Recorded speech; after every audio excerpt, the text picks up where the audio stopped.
Nonchalantly, Tuko drew the shape of a rune with her finger. A rune. I couldn't read them. A live chastisement against my laziness when it came to studying magecraft, but even so, the sight of it sent a wave of fear through me. The time it would take to swing my scythe was only a single breath. But even faster was the movement of Tuko's magical energy. The overwhelming speed of a single action spell wasn't something that could be matched by physical motion. Then I jumped. Thorns of ice sprouted from the rune and tried to entrap me, but I simply punched through them. It seemed her intent was to restrain me, but the spell couldn't compare to the latent mystery within Ad and myself. Just by releasing the magical energy held within me, the ice was vaporized like frost under sunlight. As expected, you're impressive. I guess modern Futak runes can't do much against you. If it's a contest of strength, then this is the best I have. 일단 아이체 페이지부터 보지요. The stronger mystery will always overwhelm the weaker. That was a trick I used to use too. Speaking cautiously, Tuko continued drawing runes. 1. A burst of flame. 1. An invisible impact. The scythe tore the phenomenon and its attendant magical energy to shreds, but Tuko didn't seem the least bit concerned. Rather, a small smile rose to her rain-drenched face, as if she was just a scientist watching over her experiment.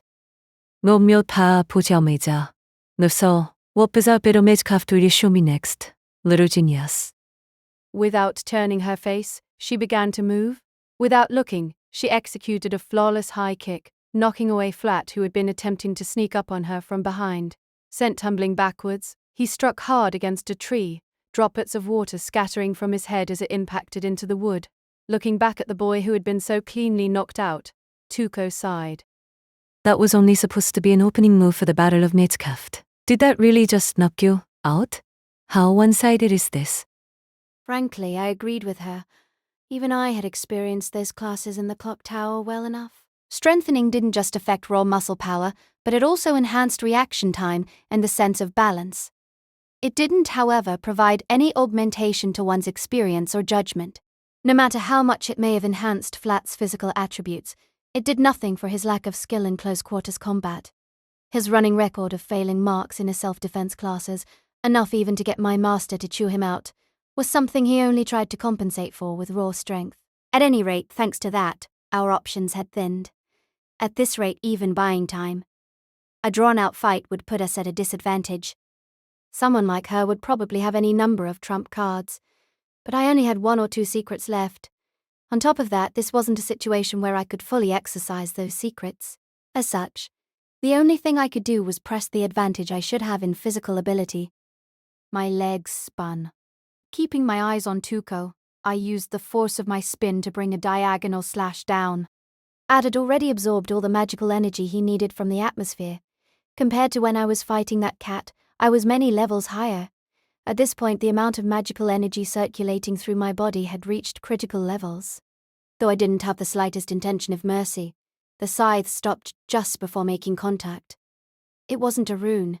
At this point, I had expected some sort of runes to be used as part of her defense, but that bizarre impact. It seems the magi gathered here, you included, have misunderstood something. If you want to be the strongest magus, there is no need to get your hands dirty yourself.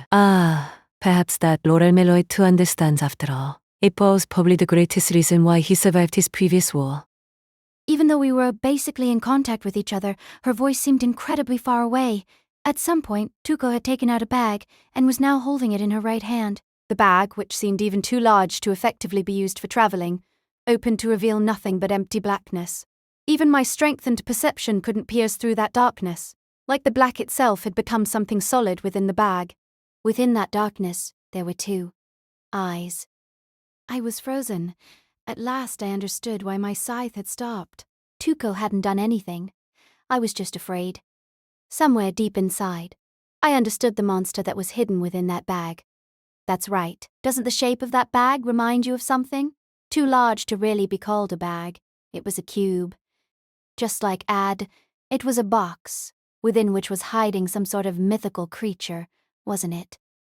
Tuko Awazaki, you are. My voice wouldn't leave my throat. The name for what reached out from that bag, perhaps tentacle, would be appropriate. With a pressure and softness that even Ad couldn't cut easily, it wrapped itself around the blade and grip of the scythe, and even my hands. At last, A pure, physical terror erupted from my throat. Suddenly, a body was thrown out from the forest. Sliding across the rain-soaked dirt, the filthy British-styled suit belonged to Lord Byron. Why, hello there, Miss Azaki. Everything's finished on your end then, Tram? Well, I guess you could say our winner has been decided. Lightly clapping his hands as if to clean the dust from them, Tram looked down on Lord Byron. No matter how skilled Lord Byron was as a magus, he just didn't have the combat ability to compete with someone like him. To the dark-skinned young man, who had become well experienced in fierce combat, the musty magi caught up from morning till night in their disputes over authority were nothing special. Behind Atram, the henchman of the Galeaster family appeared. Stem was being held, captured, being held by the neck by one of Tram's subordinates. He was being dragged like heavy bag. No matter how thin he appeared, if he was capable of strengthening himself, dragging someone along like that was an easy endeavor. At least when it came to the handling of magical energy, the skill of these subordinates could be established as competent. How do you feel now, Lord Byron? It has taken some time, but perhaps you've decided to reconsider.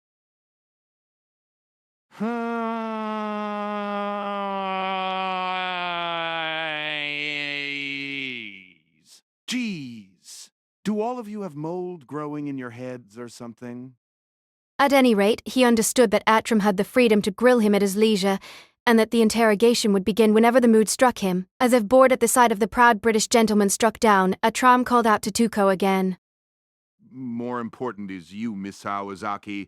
As expected of a grand, you have no mercy even for a beautiful young girl like this. Did you cripple her permanently? Hey now, let's not go there. There's no way I'd do something so bad for my reputation. Who could do that to such a pretty girl? All I did was hijack her sense of the supernatural. Standing immediately in front of her, still gripping my scythe tightly, I was completely frozen. In reality, the bag that Tuko had brought with her was closed tight. She hadn't opened the bag at all, only giving me the slightest whiff of what it contained. This girl is abnormally sensitive to the supernatural, enough that she could probably be some sort of spirit medium. Unfortunately, her exercise in that area is also a fatal weak point. It's starting to look like a common pattern among the students of that classroom. 2 names spilled out from my throat. My body wouldn't move. Not that I was simply trembling in fear, but I was paralyzed from the very core of my mind, knowing that even a single careless move could cause the contents of that bag to be released, and knowing that perceiving it would complete my self-destruction, my own instincts had frozen my body solid. I was powerless. After all was said and done, I was completely useless. You are the one who should destroy. You are the one who should be most proud. Dash, after all, you are the closest to a hero. In the back of my head, a voice echoed. A voice from my home. Good people. People celebrating my change. My parents and relatives who had been brought honor. That's right. I can just surrender it all. After all, I was made for the sake of the spear. Reaching for that spear, I just had to wield my strength fully. From the start, there was no need for me to think. From the start, there was no meaning to me running away. I just had to accept the truth as it was. I just had to change, become not myself, but that hero from ages past. Gray. Dark. Rave. Unsteady. Crave. Desire. Depraved degradation. My lips began to move, giving voice to a poem. Not just Tuko, who was immediately beside me, but even Atram and Lord Byron snapped to attention, immediately turning to face me. I see. So that's your secret? Engrave, carve into, me. The words came from my mouth, but my head still hung low. My consciousness had already entirely been extinguished. It had been erased long ago, so this was not my voice. It was someone else's, from another me, that hid deep within myself. A monster that was created in my old home. Something began to shake. This doesn't look good. He's starting to show an incest himself. A bitter smile spread across Tuko's face. As if to put a lie to the fact that the contents were under her control, the bag in her hands began to shake. With a loud squeal, the bag burst open of its own accord. This time, not an illusion, but for real. Miss Azaki. Perhaps in response to the faint quiver in Atram's voice, or perhaps for reasons all her own. Tuka muttered softly. Designed, looks like this whole area might be done for. Was that because of the contents of the bag?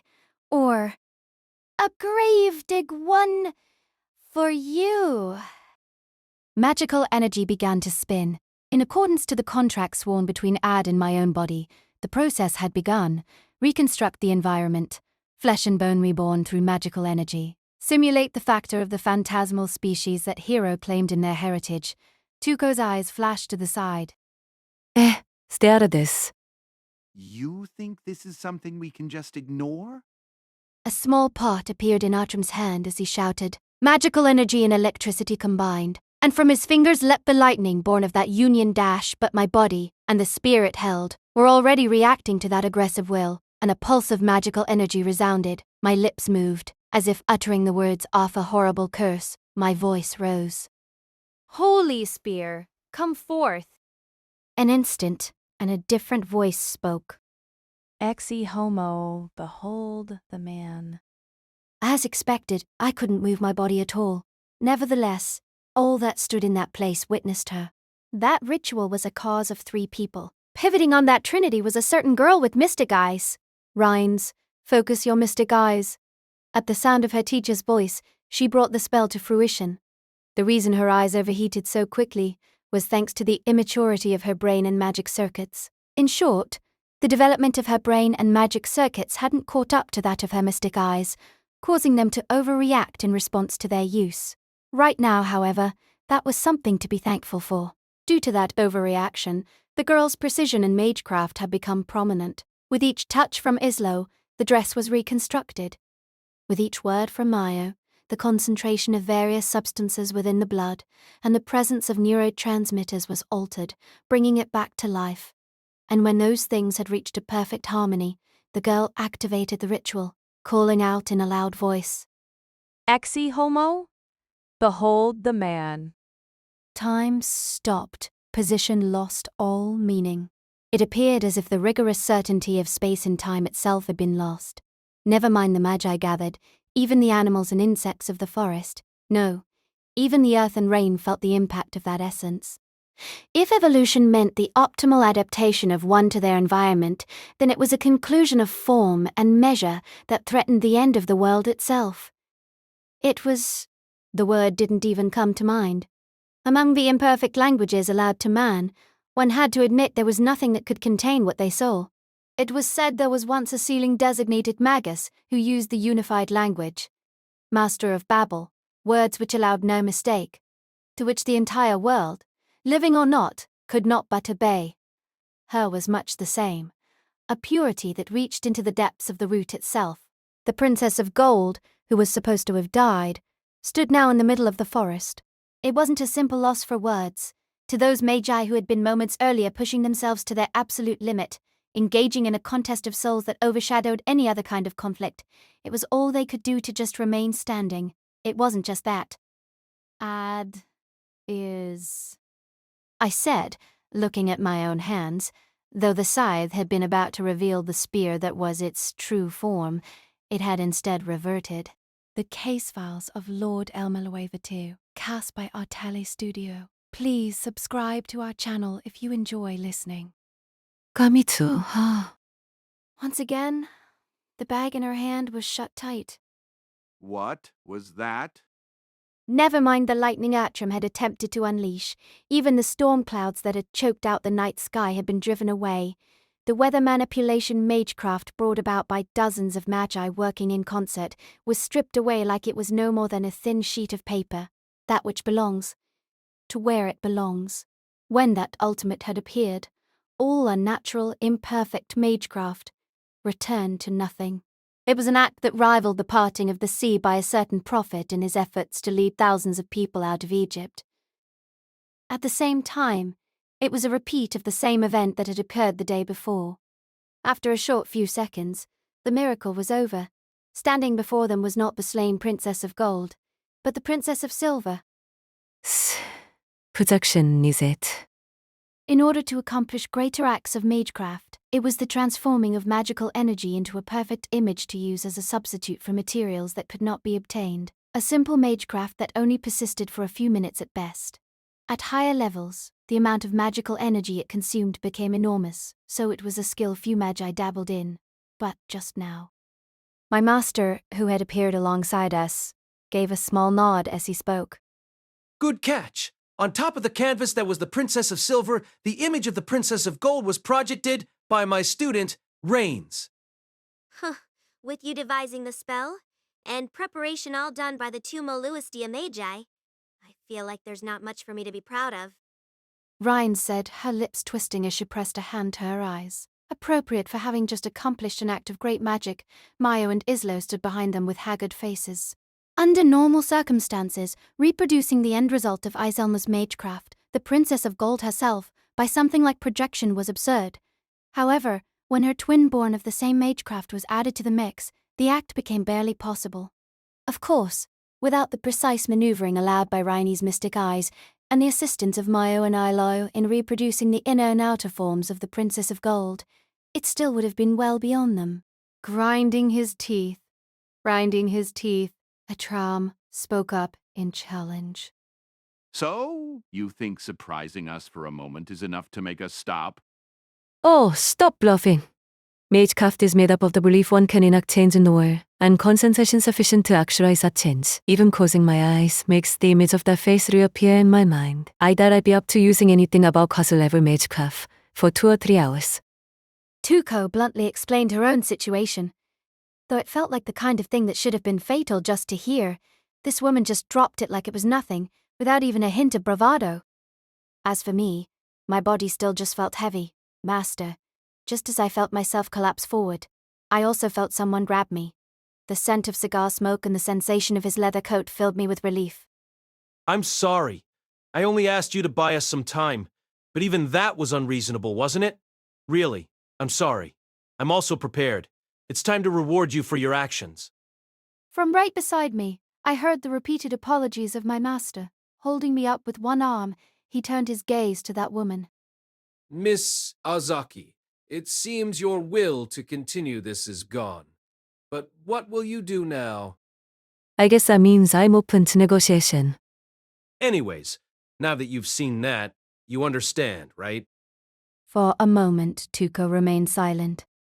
I was wondering, but it's true, isn't it? Your performance just now was also an answer to me.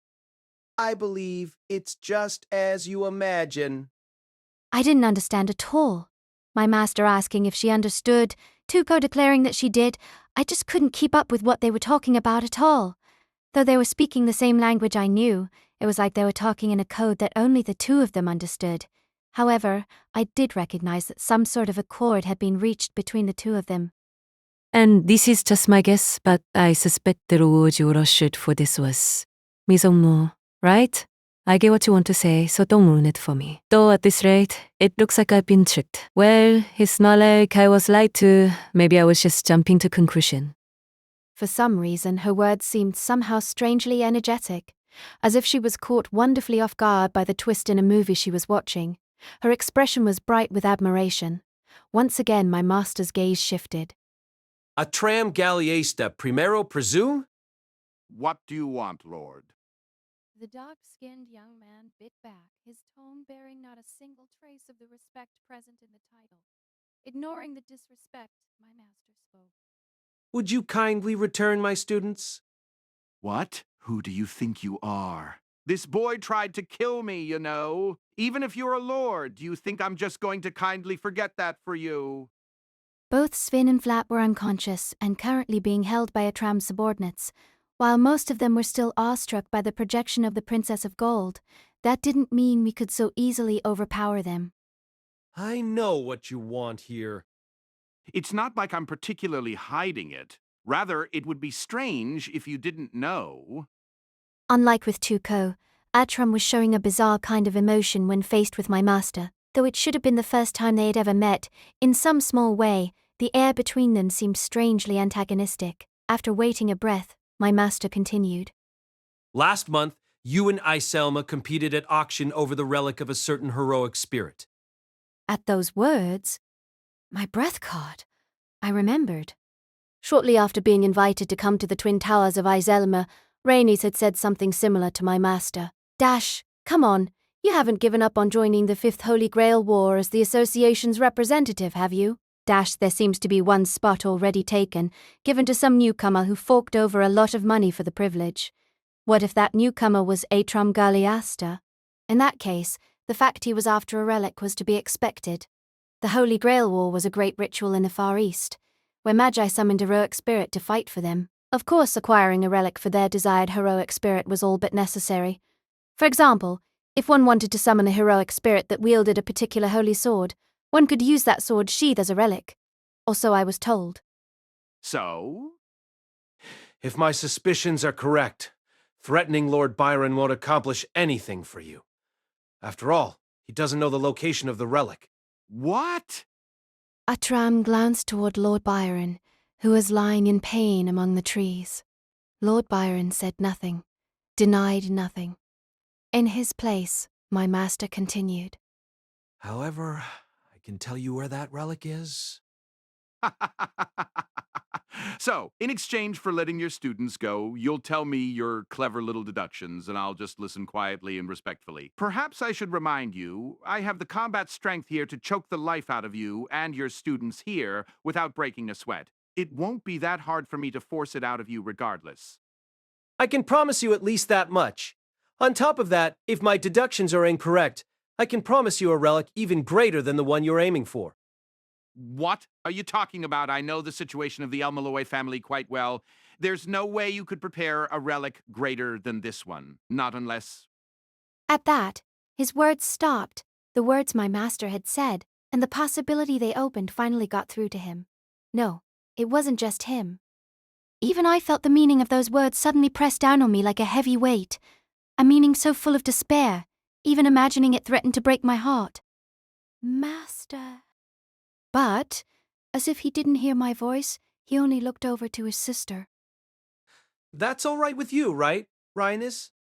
Do as you like. At the very least, that thing is your personal possession, not the property of the El-Melloi family. Perhaps the projection from earlier had taken a lot out of her, as her expression was pale and weak, and so my master continued. As the Lord of El-Melloi, I vow. I'll bet the relic I currently possess on my promise. My master's relic. No way. From the Fourth Holy Grail War. Atram's eyes went wide. Well within Atram's view, my master slowly pulled out his cigar case. Retrieving a cigar and a match, he struck the match and lit the cigar, bringing it to his lips. After completing the ritual, he spoke. Combat proven. The reason I survived the Holy Grail War was because of that great heroic spirit, because of the relic that allowed me to summon him. That's what I'm offering you. Everyone fell silent. It felt like that silence would last forever, mixed in with the fear my throat would entirely dry up. Though I had only spent a few months with my master, I knew that the Fourth Holy Grail War, and the memories of it, are what had given shape to his personality. Beyond that, I knew that within his memories at the heart of that battle, he spent time with the heroic spirit he had summoned. As the smell of smoke spread, the dark-skinned young man's face lit up in a bright smile. To stand back, who would have thought? To think you would go so far for such profitless students. Within his mutterings was a deep sigh, and something like a strange kind of goodwill. I had no idea what prompted such a positive change in his disposition towards my master. As if now he was enjoying himself, Atram ran his fingers through his hair. However, I'm not so uncouth as to step on the beliefs of others. If you are willing to pay above and beyond that value, I can't just step away from the negotiating table. With the greatest hospitality, I will endeavor to grant your request, Lord El-Melloi II. Atram gave a bright smile, like he had just caught up a good friend in a great con. Chapter 3. What, really, is beauty? Before we had come to the Twin Towers, Rhaenys had asked my master something like that. Put simply, if beauty is that which makes people feel pleasant. I think that what the Princess of Gold had at that time was different. What she had was so far beyond what we could recognize that it wasn't something that could be described with easy words like pleasant or unpleasant. To put it extremely simply, it was like it drew out all of the emotion from the vessel that was us, in a way that we couldn't contain, a way we couldn't even comprehend. The recreated form of the Princess of Gold was so transcendental, even Tuco could only face it with a bitter smile. Maybe that was something like hell. It certainly wasn't heaven. If what the priests at the church said were correct, then heaven should be a place that enraptures people in a much gentler way. Beyond understanding, shocking, impulsive, destructive, even murderous, that felt like it should be much closer to hell. From the beginning, magi were the kind of people who turned their back on God and pointed their hearts towards hell. But that was still far from trying to recreate that hell here on earth. If you experienced that for real, you would have your view of the world irrevocably changed. To experience that concept that should only be witnessed after death while you were still alive. Most religion and ideology would lose all meaning. How one should live their life and how one should seek to die would become the same thing. Heaven and hell were just goals that people desperately wished existed at the end of their struggle. To experience a happiness or suffering that exceeds the limits of human possibility once that human life has been discarded, that's all people were crying for. In order to spread that ineffable idea, all kinds of religion and art were developed, and heaven and hell were vividly drawn up. A paradox, in that they were depicted in great detail by thousands, tens of thousands of hands, yet at the same time it was always understood that those depictions could never come close to the actual truth. No matter how beautifully you drew, or how far your art was from the concept of beauty, that paradox was fitting. The window was only barely open, so the ignorant believer could only imagine a heaven that would grant us the greatest possible happiness, or a hell that would engender the greatest possible despair. Both were free for us to draw as we liked. The freedom to see, to dream as we liked within the cage, that was our own brain, was the first sin of humanity and the first punishment. And yet, the question only occurred to me after, for the Princess of Gold, who had arrived at that truth, origin by mistake, who had become that hell in the flesh, how did that make her feel? That's quite the impressive bit of magic. Having returned to the lobby of the Tower of the Moon, we were greeted by Lord Valuletta, Inorai, sitting on a couch holding a whiskey glass. Not knowing how my master's negotiations had gone, she sat here waiting in the Tower of the Moon as if it didn't matter to her which way the pieces fell. The open-formed chandelier threw a brilliant light on the gathered magi. Beneath that light, my master's brow furrowed slightly. As a magus, I don't think you should be throwing that word around so lightly. No, really, what you've done here is definitely magic. Rather than innovating a new method to do something, you made something that was impossible possible. I bet you didn't see this coming at all either, did you, Galliasta? I can't deny that. I ended up jumping at the chance for a bigger profit. Of course, I was a bit taken aback that a Lord of the Clock Tower would make such an absurd gamble. Actually, I felt the same way. I had never imagined that he would have put up that relic on a bet, even 2 hours after hearing it, and for that entire time spent helping my master and Rains with the preparations, I couldn't settle down at all. As for me, having seen something so beautiful, well, I'm satisfied for now. My master leisurely turned his gaze to his side. Are there any lingering problems from the projection? No. Strictly speaking, my body was just the starting point after all. Projection was a magecraft that created a temporary object using ether. It wouldn't be inaccurate to say it was like laying a thin veil over top of the Princess of Silver. While the similarity between the princesses increased the chance of success, it wasn't like the magecraft would have any impact on her actual body at all. In that sense, she matched the scientific definition of a catalyst quite well. While Regina stood close to the princess, Maio and Isilo were watching my master suspiciously. Though they worked together to achieve the common goal of halting Galliasta's attack. Once that goal was accomplished, naturally their relationship went back to what it was before. That is, that they viewed him as an investigator and suspect in the case of the murders of the Princess of Gold and her maid. First, let's hear your proposal. Though he was far from satisfied, the fact was that if he refused to come to the table, Atram would become an enemy once again. For that reason alone, Lord Byron had agreed to at least hear my master out. Within the lobby, all of those related to the current incident had been gathered. Inorai, and Mick, Gragioli, Atram Galliasta, the Princess of Silver, Regina, Maio, and Islo, Lord Byron.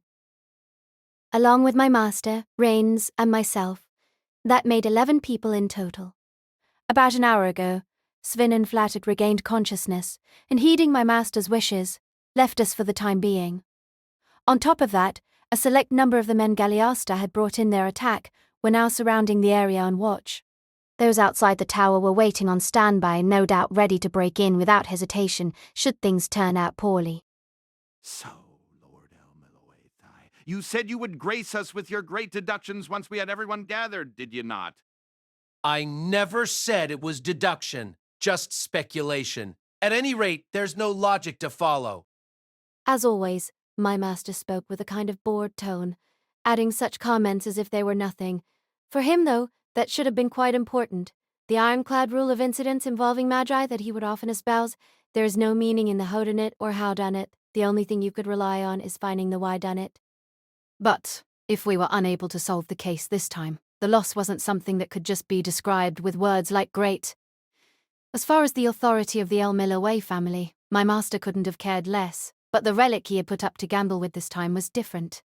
No, thinking about the attack from Galeasta, what was needed here wasn't something as simple as solving a mystery. With as bitter an expression as ever, my master dropped his gaze from the ceiling and shifted it to the master of the Twin Towers. First, about my previous request, Lord Byron. Of course. Reluctantly, he nodded, snapping his fingers. In response to his signal, servants came forward with a box. Cutting the sealing magic circle on top of it with a knife in just a single place, it disappeared. As soon as it had done so, liquid mercury spilled forth from the box, eventually taking the form of a maid. Trim. Immediately I noticed Raina's face loosen. From her perspective, Trim was a companion that had been at her side without fail for years. After all, for example, that was, for me, it was similar to Ad. Of course. If you do anything untoward, I will be forced to confiscate it again. Naturally, please feel free to watch over her. Your concentration should have recovered by now, yes? Rains bit back as she inspected Trimma from head to toe. But stand back, bot do it for preparations, then. Tram sat leisurely, arms crossed. In this place with complicated undercurrents flowing every direction, he was the only one who stood outside everything. The only one who had lost nothing, the one who had come to do nothing but take. His ease showed plainly in his ability to smile in this situation. Now, 2 more. As my master said that, he turned to the door. In short order, noisy footsteps sounded from the hallway beyond, and the door swung open. We're here! My apologies. Please excuse us. Flat, Svin. My breath caught the moment I saw what the frizzy-haired boy was holding. Wrapped in a blanket held with the utmost care and respect was the body of Kalina. Kalina. The living maid's pained voice filled the lobby. Svivin then gently lowered the body to the floor, where my master crouched down to inspect it. Taking out a magnifying glass and a penlight, he began his inspection. More than a magus, he looked like a police officer or a forensics expert. Come to think of it, the famous detective Sherlock Holmes was also renowned for using cutting-edge forensic technology of his time to investigate his crimes. Such unnecessary thoughts found their way into my head. Before this scene, which was so unsightly for a magus, whispers began to circulate the room. However, my master wasn't about to start caring about the opinions of others now. Heedless of their covert comments, he touched the face of the body, so calm it looked like she could have just been sleeping. Absorbed in his task, he seemed entirely unaware of the fact he had begun sweating, and that I had wiped it from his face a few times for him. He continued for a while, before finally, As I thought, the tympanic membranes are torn. A clear injury showing her hearing had been lost. If one were to be thorough, then that would be a matter of course. As she said herself, she lived in an environment where magecraft could make up for that weakness, so there would be no problem. To those listening, they must have thought he was talking about the methods of the culprit, but I remembered a certain fact. A confession from the Princess of Gold when she had come to Rhines's room, that her deafness was a result of a genetic fault. What does that mean? Right. Then let's start from the conclusion. Standing in front of Kalena's body, he spoke boldly, without reservation. This is the Princess of Gold. Silence struck the room, like the room had been struck by some kind of magecraft. A silence settled over the lobby, like all sound had been robbed from the world. From time to time, my master would do this in his classroom lectures. While he typically gave the air of someone who was well-grounded, every once in a while he would throw out some crazy conclusion out of the blue, leaving his students completely dumbfounded. Normally, Flap would get overly excited, Svin would do his best to keep him restrained, and chaos and tragedy would ensue. This time, however, things went differently. Sputtering uncontrollably, the self-styled spy Mick Grahili was the first to complain. Whoa, what do you mean by that? I meant exactly what I said. This girl is the Princess of Gold, the one who Iselma called their social assembly to show off. Have you gone mad? As much as we all wanted to say it, no one did. After all, the words my master was speaking went far beyond madness. Of course, she was the maid that was always alongside the Princess of Gold. But what possible train of thought could have led him to the conclusion that she herself was the Princess of Gold? A tramp spoke up for the rest of us. But that only worked because it was working off of the Princess of Silver, because she resembled her so closely, right? Right. Using the unique catalyst that was the Princess of Silver, Rain, Smile, and Islo combining their talents could only manage to create the illusion for a few seconds, but that was the Princess of Gold. There was no way the maid, who was so completely different, could have been used to accomplish the same thing. And though it hadn't been for especially long, the Princess of Gold had certainly appeared for longer than just a few seconds. My master gave a small nod. Course, the method is different. Rather, I didn't understand it for the longest time. After all, for the completion of the Princess of Gold, the timing was just all wrong. Flat. Yes, I wrote it all down here. Raising a hand in the air, Flat held up a diagram. Looking at that diagram, Reiners blew onto Trimar's arm. The arm dissipated under the magically charged breath, becoming a faint mist covering the surroundings. After a short time, the mist took on a glow, lighting up to reproduce the pattern on that diagram in the air. It was a horoscope. A map of the heavens, showing the sun and moon that refused to meet. One by one the orbits of the planets were drawn in, and in reaction to them, the ground plane changed.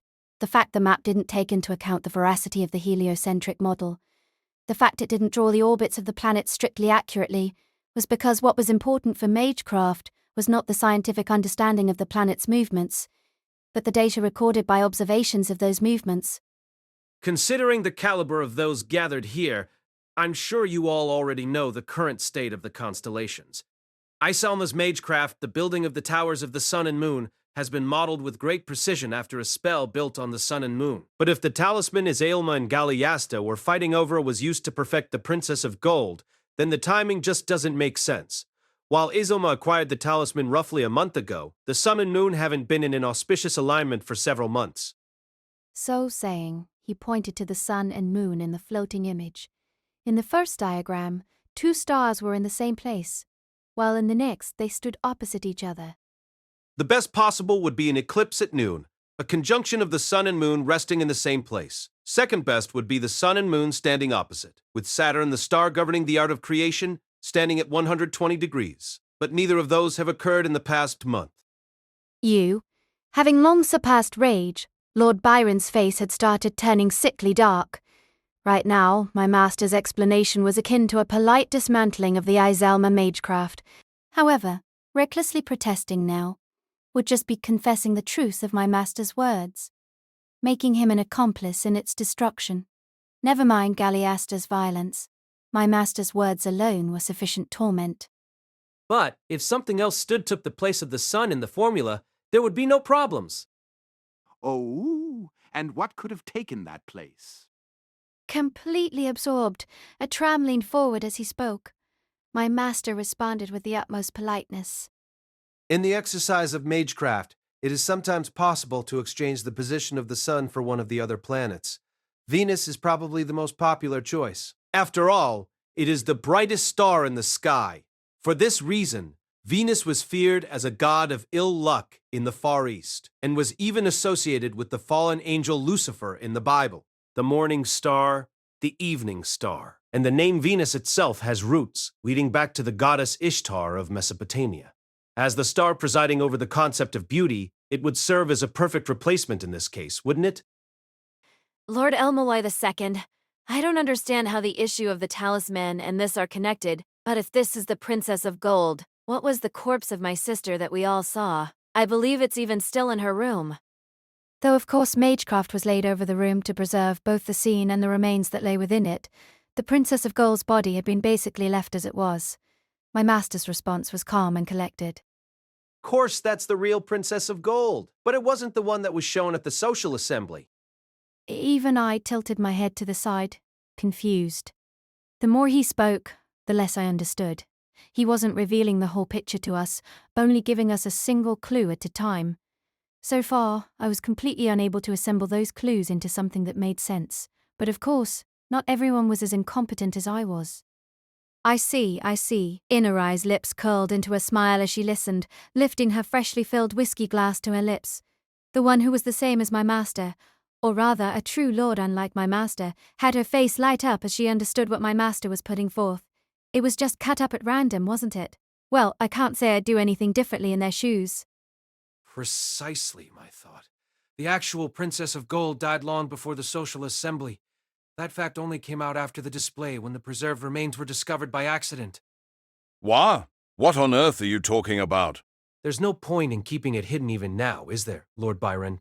Your chance at keeping it a secret was gone once Galeasta intervened. Even without a forensic analysis, anyone versed in that field of study could at least tell you that it's clear the time of death doesn't match up. There's no way you could prove that. As such, I would request you refrain from impinging on our honor with your wild delusions. Shall we ask for some testimony then? Saying so, my master turned around. He turned to one in particular, a certain magus, one who stood out above all others. He pointed to the tobacco-wielding redhead. Wait, me? What's this about? As if excited by the idea, Tuco took a step forward. Gently, my master touched the body at his feet. I would like you to take a look at her. So according to you, this is the Princess of Gold that was displayed in the social assembly. To which my master gave a small nod. Right. The Princess of Gold that made her debut here was this girl, the maid Kalina who you gave plastic surgery to. Isn't that right, Tuko Aozaki? Silence descended over the lobby. Perhaps everyone was gauging the meaning of those words. Plastic surgery. If you had said that the princesses of gold and silver had undergone all sorts of procedures over generations, carving into their minds and bodies with various techniques in order to grasp that ultimate body, I could have understood it no problem. But the moment you switched that word out for plastic surgery, it made an impact that was hard to describe. Well, you think I used plastic surgery to turn her into the Princess of Gold? While I'm flattered, unfortunately, and probably I have no memory of doing so. Maybe I should get checked for Alzheimer's. My master took a half step back, opening a space beside Kalina's body. At any rate, please take a look. Alright, don't mind me then. Kneeling down by the body, Tuco began her inspection, looking around the lines of the cheeks and the back of the ears. Though minimal, there certain does appear to be traces of surgery. If it was done by magical means, it depends on the precise method used. There should only have been indirect signs of the procedure. After all, if hidden witchcraft was also involved, there would be no need for even needle and thread. In any case, there wouldn't be enough traces to be noticed in your everyday life. She had no need of tools like my master did. With the air of a master who could see an error of a single micron in the grinding of a telescope's mirrors with the naked eye, she continued to trace various parts of the body with her finger. After a while, she spoke again. Seems I was mistaken. This is definitely my work. At that, the whispers started up again. As her expression became darker and darker, Tuco spoke again. But how did I forget something so important? You didn't forget it at all, did you? You just didn't remember doing it from the start. Not that she didn't understand, but in a way that showed she understood quite well. Following that, my master continued by turning to another individual. Mayo, when you first met Rains, you were using some sort of medicine to feign drunkenness. Is that right? Yes? At the time of the presentation of the princesses, 2 magi from different factions in the clock tower got into a fight, and the atmosphere was getting bad. The dead drunk Mayo stumbled in between them, accidentally breaking up the fight before it could get any worse. In fact, that drunkenness was a result of medicine he had taken, and by taking a sobering medicine immediately after, he had returned to normal in no time. Yes. As Mayo confirmed this, my master relentlessly struck. In that case, you are more than capable of making a medicine that prevents memories from sticking, aren't you? Even for those foreign to the world of magecraft, the idea of memory loss due to excessive intoxication was a common one. When a person recognizes something, their experience is preserved by moving it from short-term memory to mid-term memory. However, certain alcohols can serve to inhibit this transfer of information, preventing those events from being recorded in more permanent form. As memory was just as important in magecraft as it was in science, it was something my master, as a lecturer in the Faculty of Modern Magecraft, had spoken on in his courses before. What he was talking about now was someone artificially recreating that phenomenon through magecraft. Not just that, but if it was possible to inhibit the transfer of information between short and mid-term memory, it was likely also possible he could create medicine that would serve the same function between mid and long-term memory. Lifting her head, Tuko's expression was curious. Are you saying I took some sort of memory-inhibiting medicine without noticing? No, I can't imagine you being so careless. But if taking that medicine was a condition for a job offered to you, you would still consider taking the request, wouldn't you? I say, that would depend on how interesting the job was, of course. Depending on how interesting it was. If it was enough to capture the interest of the clock tower's greatest, one who had risen to the rank of grand. My master continued. Why did they ask for plastic surgery? Why did they need to erase Tuko Azaki's memories of the event? It's not that complicated an issue. There was no way he could let news of the Princess of Gold's death get out. In that case, I'm sure he'd offer any reward to get her back, even if that method only produced a fake. Lord Byron seemed to have given up his protests. Atram, Mick, and the other accomplished magi were completely absorbed in my master's speech. In the middle of talking, my master pulled his cigar case from his chest pocket. Taking out and lighting a cigar with a match, he continued. I can even take a guess as to what kind of magecraft they used to accomplish the feat. The cigar held in his mouth burned slowly, giving off a faint purplish smoke. Staring at the burning tip, he muttered. It was probably this, wasn't it? Ashes, a Cinderella spell. How could it be so simple? Yes, once you've seen it, it's quite simple. Of course, I didn't understand at all. The only thing it brought to mind was the story of Cinderella. Perhaps the Perrault and Basile that my master had been muttering about before were the authors of that fairy tale, though there were many different versions of the story, the most famous being that published by the Brothers Grimm, the original could be traced back to Charles Perrault, and before him the Italian Basile. No, Atchase. Hadn't I heard about them somewhere before? Byron Valuleta Iselma, Atran Galliasta. I said as much before, but allow me to repeat. Would you mind if I spoke a little more about the talisman you were arguing over? Do what you like. If you must. Lord Byron's composed reply was contrasted by Atram's lack of patience. Having their permission, my master continued. The talisman you were struggling over was the leaf of a linden tree. The European sacred fig was known as a symbol of holiness, connected to the Holy Virgin Mary and various other saints. It was often planted near churches or courthouses that functioned as town centers, and thanks to its medicinal properties, it was also secretly used by magi and alchemists. However, this one was connected to a certain heroic spirit, through the blood of a dragon that had touched it. Suddenly everyone went stiff. Every one of them knew the legend that image called to. Even if one wasn't a magus, it was hard to believe there was a person who didn't know of the great heroic spirit of Northern Europe. Wielding the legendary sword Balmung, he slew the evil dragon Fafnir, a knight who possessed an immortal body that could be harmed by neither claw nor tooth nor weapon. Siegfried, from the enchanting tale of the Nibelungenlied, a hero among heroes. As he bathed in the blood of the dragon, a single linden leaf stuck to his back, the source of the one exception to his immortal body. The talisman my master spoke of was none other than that leaf. Wait. There was a faint tremor in his voice. It seemed whatever meaning was hidden in my master's words had finally got through to him. What is it? Is speaking of the talisman off limits after all? No.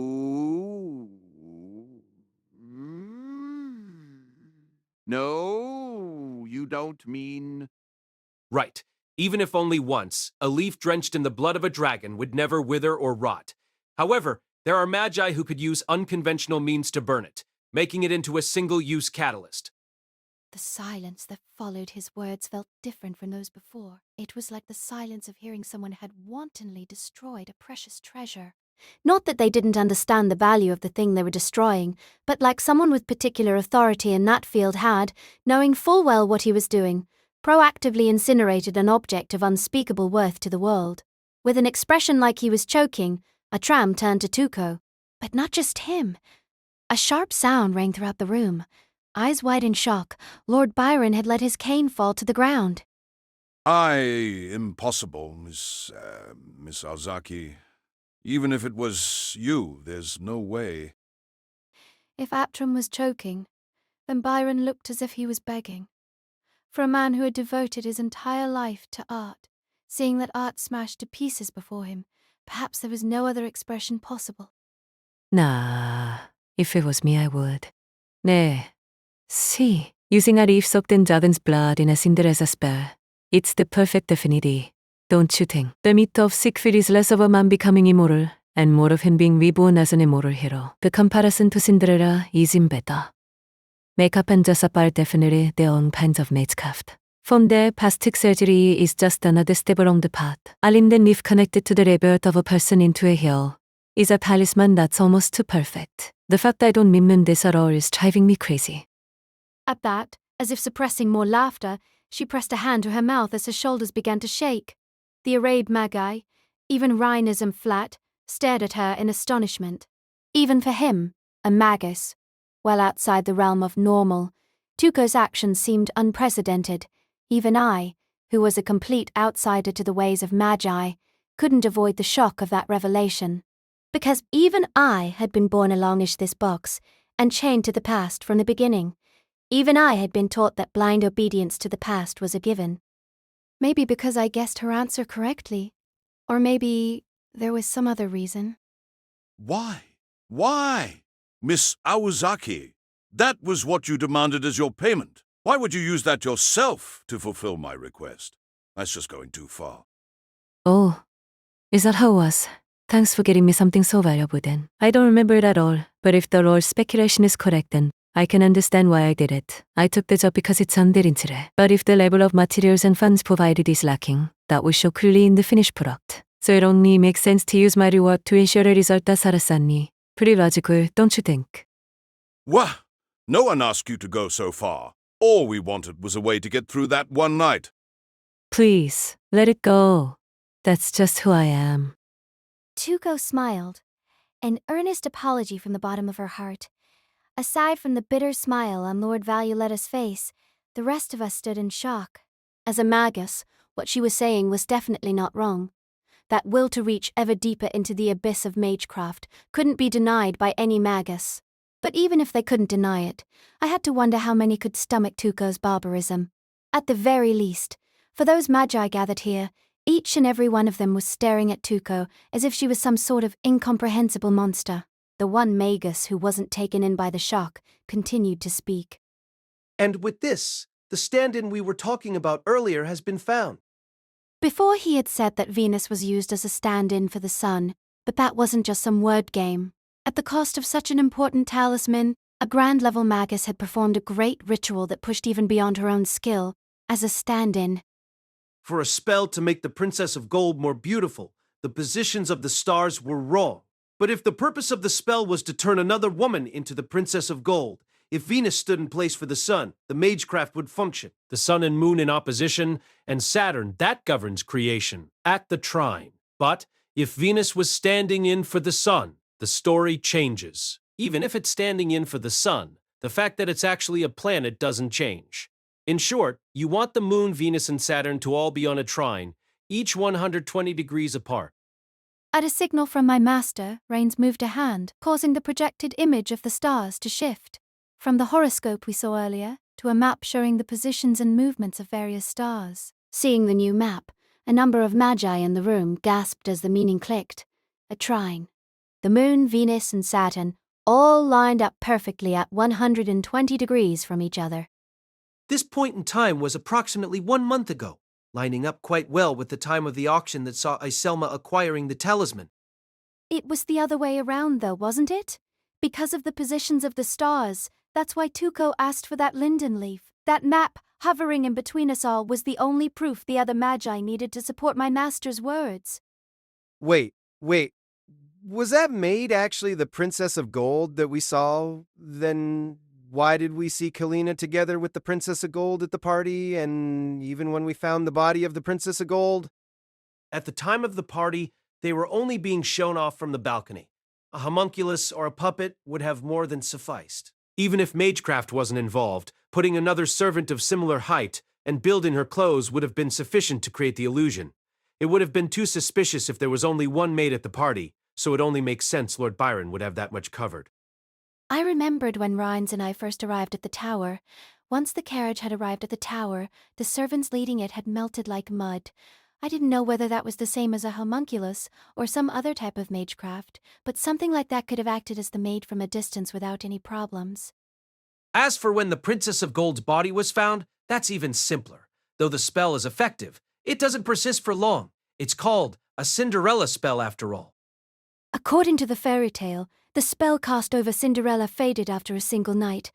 At 12 midnight, the magic was gone, and all that remained was a single glass slipper. Though the details change depending on the version of the story you read, they all followed that general theme. Regardless of which rendition of the story you read, the result is always the same. The magic cast over the main character vanishes immediately after the party. No doubt, shortly after the true Princess of Gold's body was cut apart and the mystic lock was placed over that room, Tuco Aozaki's spell also vanished. Whether you want to believe a Grand Class Magus's ability in plastic surgery is capable of replicating the original princess's magic wavelength, or that the mystic lock was retuned to Kalina in the first place, she should have had no problem getting into the room. The magic disappears? I remembered a certain fact. At the party, when the Princess of Gold was being shown, just by looking at her for a mere moment, her beauty was enough that I forgot even to breathe. However, when she came to speak to us in Raina's room, while her beauty was incredible, we had no issue speaking with her. We had thought it was because we had gotten a little bit used to her, having seen her once before already, but what if that was for an entirely different reason? What if it was because the spell that transformed Kalina into the Princess of Gold had already started to dissolve? No, it wasn't just that. At that time, Kalina was with the Princess of Gold. If that was the case, then it wasn't Kalina with her, but her twin Regina. How much exactly did we overlook? Instead of just sitting around waiting for my master to arrive, there should have been something we could do. As if she was thinking the same thing, I saw Raina's biting her lip. May I ask something? The purpose of the surgery was to reproduce the Princess of Gold, right? But my idiot student's procedure resulted in a fake Princess of Gold that was leagues above the real one. Why? Because my idiot student was just that good? Or was it the fault of the talisman? Certainly, Tuco and the talisman had some influence, but there is another reason as well. As far as magecraft is concerned, beauty has a purpose beyond just aesthetics, as I'm sure you well know. Those who see beauty become more beautiful themselves, or something like that. I had heard that story from Rhinus as well. Art is a kind of sympathetic magecraft. The purification of one's soul and spirit as they appreciate something beautiful is the true nature of beauty. That if there existed something that could be called the ultimate in beauty, witnessing it might draw the observer into a higher level of existence. This is one part of what beauty means in magecraft. By presenting the princesses of gold and silver in concert, both of them became even more beautiful. Complementary beauty, you could call it. But the Princess of Gold could never be allowed to see her own face. The same goes for the Princess of Silver. If their faces were to be even reflected in a mirror, the level of their beauty would decrease.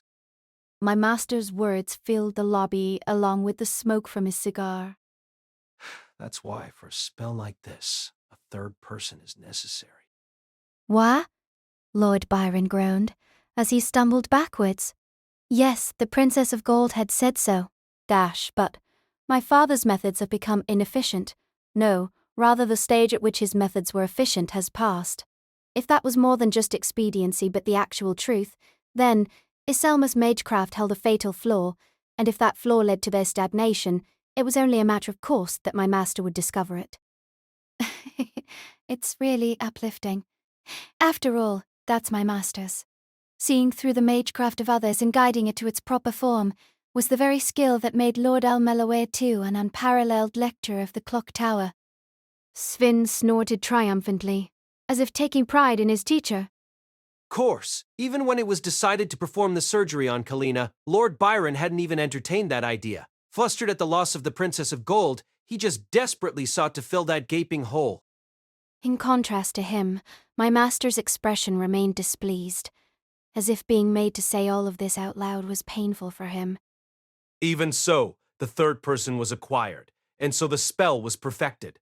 The one who had spent her life gazing upon the beauty of the princesses of gold and silver. When Kalina was gifted with that same beauty, she was propelled to a beauty of an even higher level. A trinity, 3 as 1. In Christianity, it referred to the idea that the Father, the Son, and the Holy Spirit are all manifestations of a single God, but it was more than just that. When you are connecting points on a surface, an image begins to take shape starting from 3 points. When a symbol has 2 faces, their opposition creates stability. If it possesses 3 faces, they each influence the others, and a kind of energy cycles between them. While the princesses of gold and silver were alone, they stood in a state of stable opposition, equals to each other. But when a third, who had witnessed those two from the inside, was made to wear their beauty, a definitive change was forced upon her. In a way, the loss of the true princess of gold may have also spurred that change on. The spell that was supposed to be in a state of stability had lost something, and an enormous energy was born from that void. A beauty even greater than that possessed by the Princess of Gold was bestowed on Kalina. Something so powerful, even a grand like Tuko Awazaki could be pressured by it. Wait, Professor.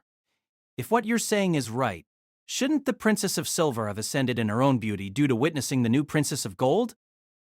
That's simple. My master moved his gaze.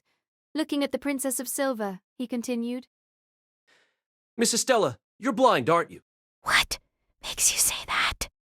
It appears the Princess of Gold was deaf. It's a common pattern in magecraft for one of the 5 senses to be sealed in order to sharpen one's magecraft. Iselma's own magecraft was built up by engraving that loss into their own genetic code.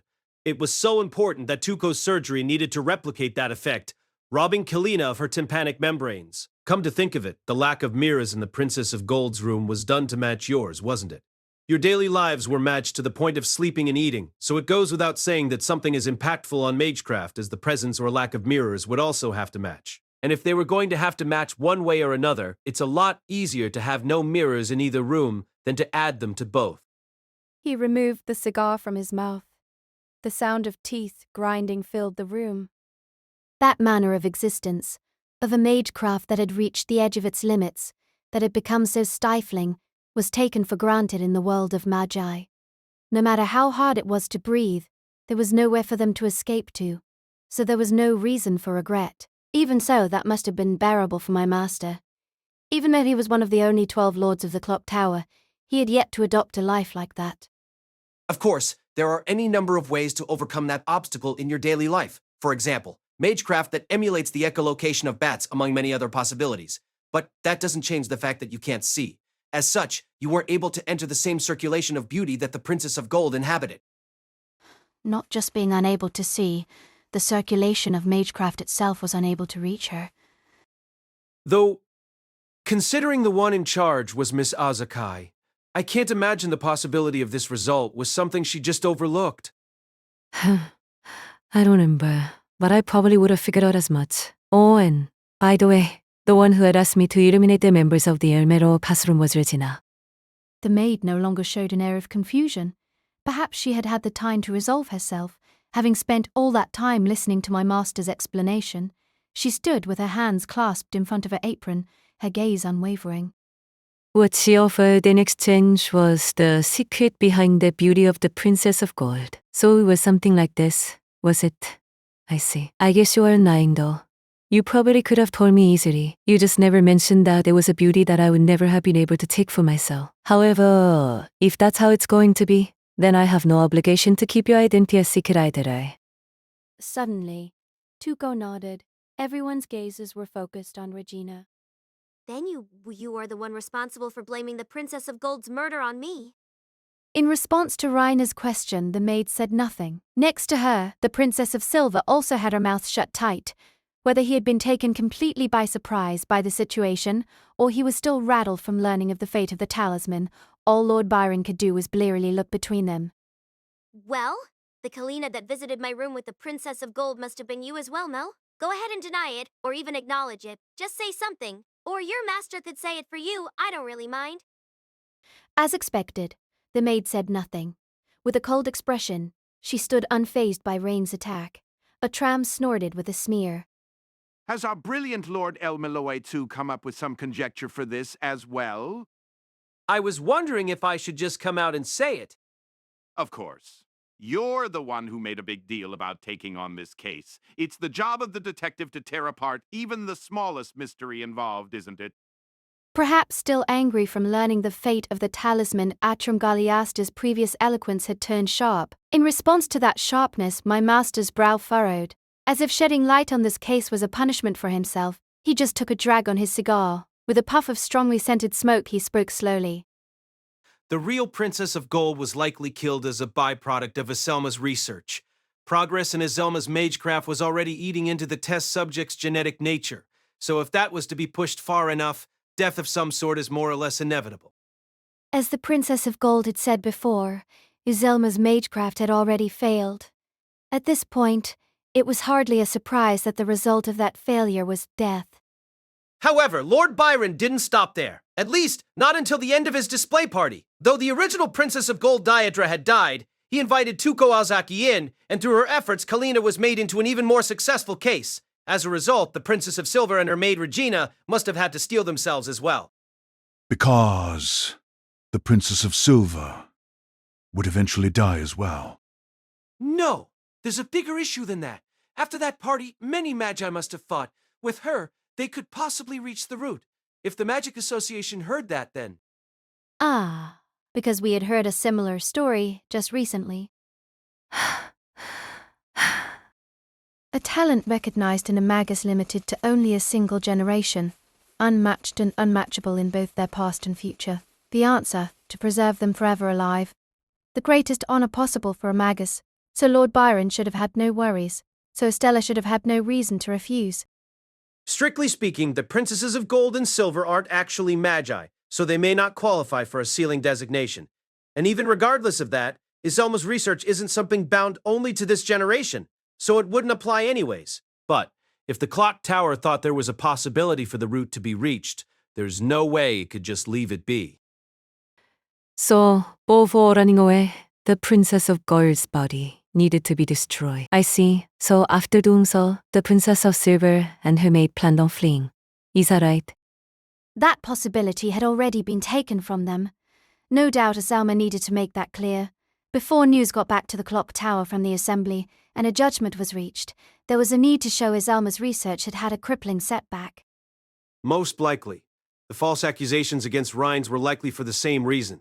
If someone from another faction, ideally, someone famous from the aristocratic faction, could be roped into it, then everything could be resolved within Iselma and Valuletta. For that role, Rhinus was perfect. Thanks to a certain someone, my name's gotten pretty famous in the clock tower, hasn't it? Reese remarked, sarcastically, glaring at my master. Though her gaze was full of enmity, I felt it was of a completely different nature than that shown by Atram. In short, the fact the Princess of Gold had requested asylum wasn't entirely a lie. Most likely, they had seriously considered it. But they didn't trust Rhaenys enough to actually bet on that. Naturally, entrusting your life to a magus you had never even truly spoken to before was insane. It was no wonder Rhaenys herself had been suspicious when she was asked. You couldn't trust a magus to act with common sense, let alone morals or ethics. While it was likely a plan they considered, there was no way they would have actually attempted it. As a result, rather than abandoning the idea entirely, they used it as a roundabout lure to draw Rhaenys and myself into finding the body of the Princess of Gold. In general, the moment Lord Byron saw the body of the Princess of Gold, he should have known it was the true Princess of Gold. After all, none other than he could have cut her to pieces like that. Oh, and I feel like I shouldn't have to explain the need for the body to be cut apart. As a magus, it is a matter of course to retrieve as much data as possible for the sake of the next test subject. Lord Byron's mouth was firmly shut. Neither did any of the magi gathered around him cast him any blame. After all, that was the ethics and common sense of a magus, the natural course for someone so immersed in that world. So, Lord Byron must have struggled to pick a culprit to blame. At that stage, there were any number of possible choices. After all, it made sense even for his supposed friends in the Valuetta faction to take action to trip him up. As far as he was concerned, virtually everyone had sufficient motive. However, the second incident is different. Suddenly, his tone changed. Master. The first incident was entirely a farce, a front to cover up for the death of the Princess of Gold. During the chaos that ensued, the Princess of Silver and the maid should have made their escape. As such, the death of Kalena was entirely unnecessary. Of course, there is an actual murder here. One is Lord Byron's accidental killing of the original Princess of Gold, and second was Kalena, who was killed by... At that point, he stopped. A silence so thick settled over the room, even the sound of someone swallowing could be clearly heard. Faintly, the Princess of Silver and her maid began to shake. Be you! At the other end of his finger was standing only one person, from the neutralist faction. The young, pale man from the Faculty of Folklore, Brishison. The pharmacist Mayo Brishison Kleinel's eyes went wide. In the center of the lobby, Mayo shook his head in a daze. With a thump, he fell on his backside, scrabbling away from my master as his head moved from side to side. No, Perhaps I should explain a bit further. As before, I felt a kind of self-recrimination in his tone. Flat. Yes, like the professor said, these were hidden near that spring. A travel bag, and the Princess of Gold's clothes. By seeing those, I somehow understood what had happened. Once the magecraft had dissolved, Kalena went to that spring to change clothes, and in order to escape Lord Byron, she had prepared a travel bag and hidden it near that spring so she could make her escape right away. In many of the legends of Siegfried, he also spent time near such springs. For example, washing off the blood of the dragon, and also when he went out to meet his death. Of course, that has meaning too when it comes to magecraft. But no, it's not so difficult. I was about 80 or 90% sure before, but it was just now that I became absolutely sure that you are the culprit. The whodunit was meaningless, my master had said. Even the howdunit was meaningless, my master had said. If the culprit was a magus, there were any number of ways they could obfuscate those things. There were more tricks than you could count. Walk through a wall to make a closed room if you felt like it. Throw a single curse, and your job is done.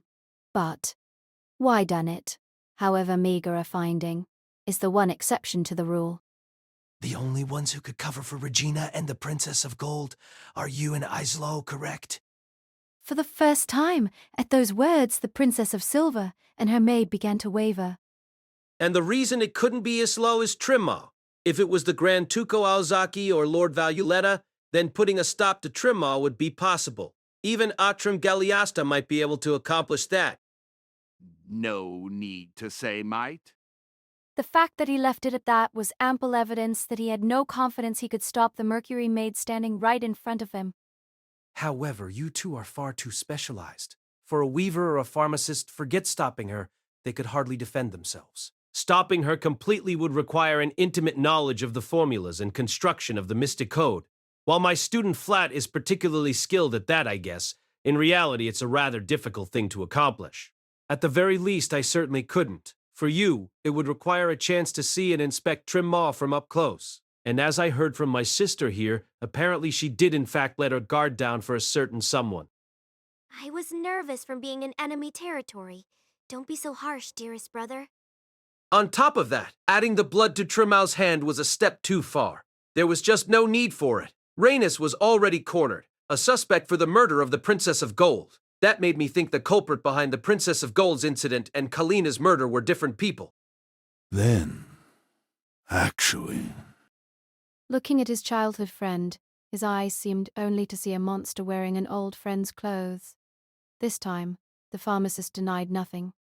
Still sitting on the floor, he began to smile, his shaking stopping completely, his mouth spread in a wide crescent grin as he sat there perfectly calm. But finally, Mayo spoke. Why is what I did wrong? His voice echoed in the lobby, painfully hollow. There was no doubt in our ears. In Mayo's eyes, we could see a conviction greater than that of a man who had received a direct revelation from God, his question a sincere plea. No, that wasn't right. Because even I felt that he was correct. I knew her since I long ago, as since forever. I knew her but better than anyone. But I didn't know that woman at all. Which woman did he mean, I wonder? The true Princess of Gold, Dadra? The maid Kalina that had always been at her side? Or... So, I thought I'd gather a little bit of her. From before she died. Probably it was before Rainey's found those footprints and sent Trimau off to track them. Just like us, Mayo had tried to figure out who had killed the Princess of Gold. Or maybe he hadn't even thought of finding the culprit. Maybe just like he had said, he was just trying to gather up some of the lingering essence of her life. If he was capable of strengthening his senses, then he would have no problem following the footsteps just as Trimau had done. And when he came across Kalina at that spring, she had likely been making her preparations to flee from Lord Byron. When I asked her, I was surprised. After all, she said Kalina was the Princess of Gold. I couldn't believe her at first. But could you imagine how happy I was? Because Didiadra may have been dead, but the Princess of Gold was alive. That beauty was, even if it was just a piece, was still there. Mayo shouted. Pushing through his stammer, he poured out everything in his heart. After being enchanted by the results of the Cinderella spell, he was like an evangelist spreading the greatest gospel. But she said she was running away.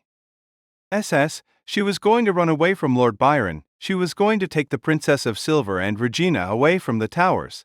So, she asked me to help. That would be unforgivable, right? She was dead, so that beauty should have been reclaimed. Even if she died, I had to stop her. The research for the Princess of Silver had to continue. We saw the end. We had already tasted it, so we needed to keep moving forward. That's what a magus has to do. He was right. There was absolutely nothing wrong with what he was saying. In the face of that, a single person's life, a single person's freedom was worth as much as dirt. If you could recreate that, you would gladly offer up dozens, hundreds of lives. That's why I had decided to become that hero. I accepted my changed self, because I thought I should make the people of my home happy. No, even now it wasn't too late. Ad was still with me. Hey! Gray! Keep it together! The voice coming from the box at my right hand seemed ever so far away. Why did I need to hesitate? All I had to do was take that path. The one who had to confess their failure to do the right thing was me. The time to get on the floor and ask for forgiveness was now, but the back of someone wearing a black suit stepped in front of me. You weren't wrong. As a magus, you weren't wrong at all. Lord El-Melloi II. Ignoring her, my master continued. As a magus, sacrificing your childhood friend for the sake of achieving your dreams is a natural course. In the darkness of the lobby, Mayo's eyes began to waver. Like a lost child who had found salvation, a cruelly innocent smile lit his face. Then. But if that's the case, why didn't you ask her to die? My master's strike was straight, true, and sharp. Even the other magi, watching, stared wide-eyed, wondering what he was getting at. What? Rather than jumping straight to murder, why didn't you just ask your childhood friend to die for you? I want to see the ultimate beauty one more time, so please let me tear you apart. Why didn't you ask? If that was your dream, why didn't you ask the Princess of Silver or Regina to do the same? Why didn't you declare it openly and proudly? At my master's words, Mayo's mouth flapped open and closed soundlessly, as if he was trying to blow bubbles. I would never. Yeah, you would never ask for something ridiculous like that, right? Is that the best you can do? Those harsh words were enough to snap my brain out of its fuzzy state. For some reason, I smelled iron. The black suit that wrapped his tall frame seemed like an impervious suit of armor. The wavering smoke rising from his cigar seemed like a silver spear, as if he had come from a distant land, posing that question in front of me. You didn't have the will to trample any number of countries underfoot, lacking any sort of divine will or moral cause, just to sate your desires. I want to see the farthest sea. For a single desire like that, you couldn't squander the glory and pride of armies in Maharaja, You couldn't array armies to drive you forward. You have so little faith in your own purpose. And you think you can make your dreams come true? In my master's voice was something that said he would never waver on this one point. A voice as if he had seen the very end of the world with his own eyes, even if that was something he had never seen himself, even if it was just a lingering shadow over his heart from seeing another person's world. That deep-seated dream was something no one could ridicule. Whether you call yourself a magus or you don't, for a person the ego is absolute. No matter what good you accomplish or what evil you sow, no matter how many people you save or how many people you hurt, none of that is relevant. Even if it's just a misunderstanding or a misconception, if that's the way of life you've chosen, stick out your chest and be proud of it. If you are willing to fight for your own sake, then at least spill some of that self-righteousness on those around you. If that's what you think, then say it with pride before we get caught up in these stupid games. I saw Kalina trying to run away, so I killed her. Because you didn't do that, you lost. Because you couldn't do that, you're here crawling on the ground.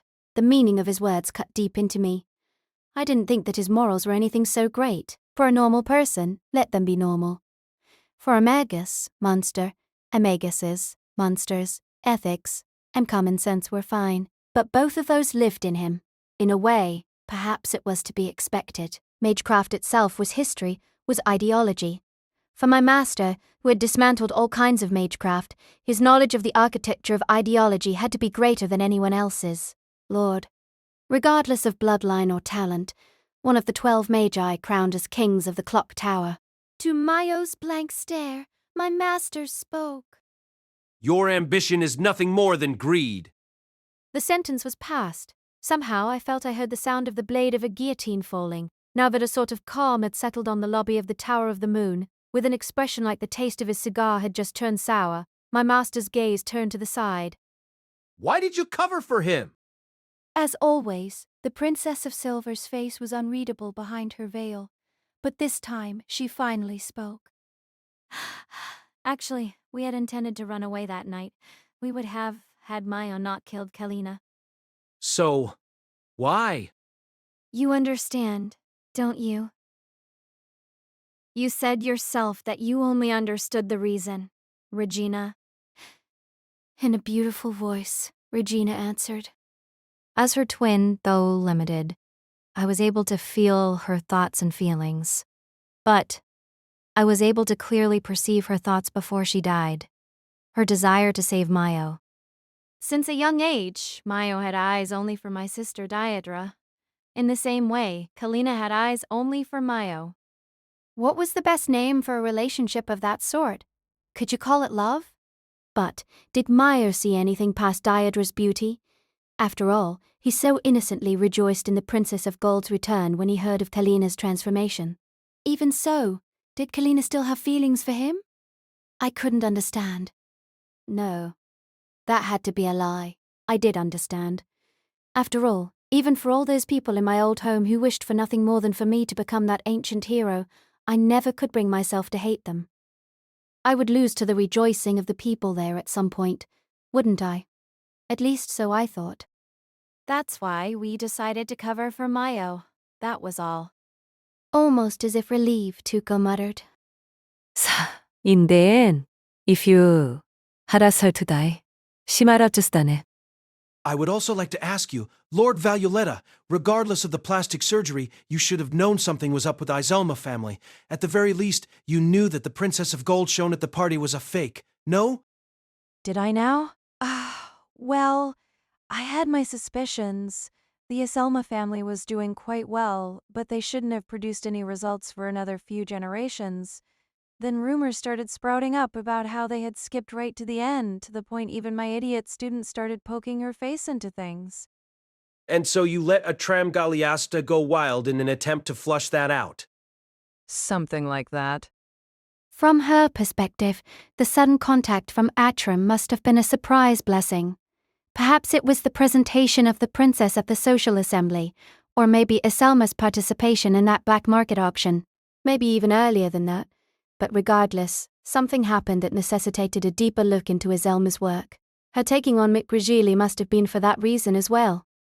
안전몰, one more thing. I've always wanted to ask, but how did you react to the news of my sitting 대장엔? I thought it was a good idea. You are one of the best possible choices to be selected for a sealing designation in this era. When asking others around me, they all supported it too. That Tuko Aozaki and her magic circuit should be preserved for eternity in the depths of the secret judgment division. Inarai replied without a hint of hesitation, as if to say, it's your own fault if you ask the question without thinking it through. That was Lord Valuelita.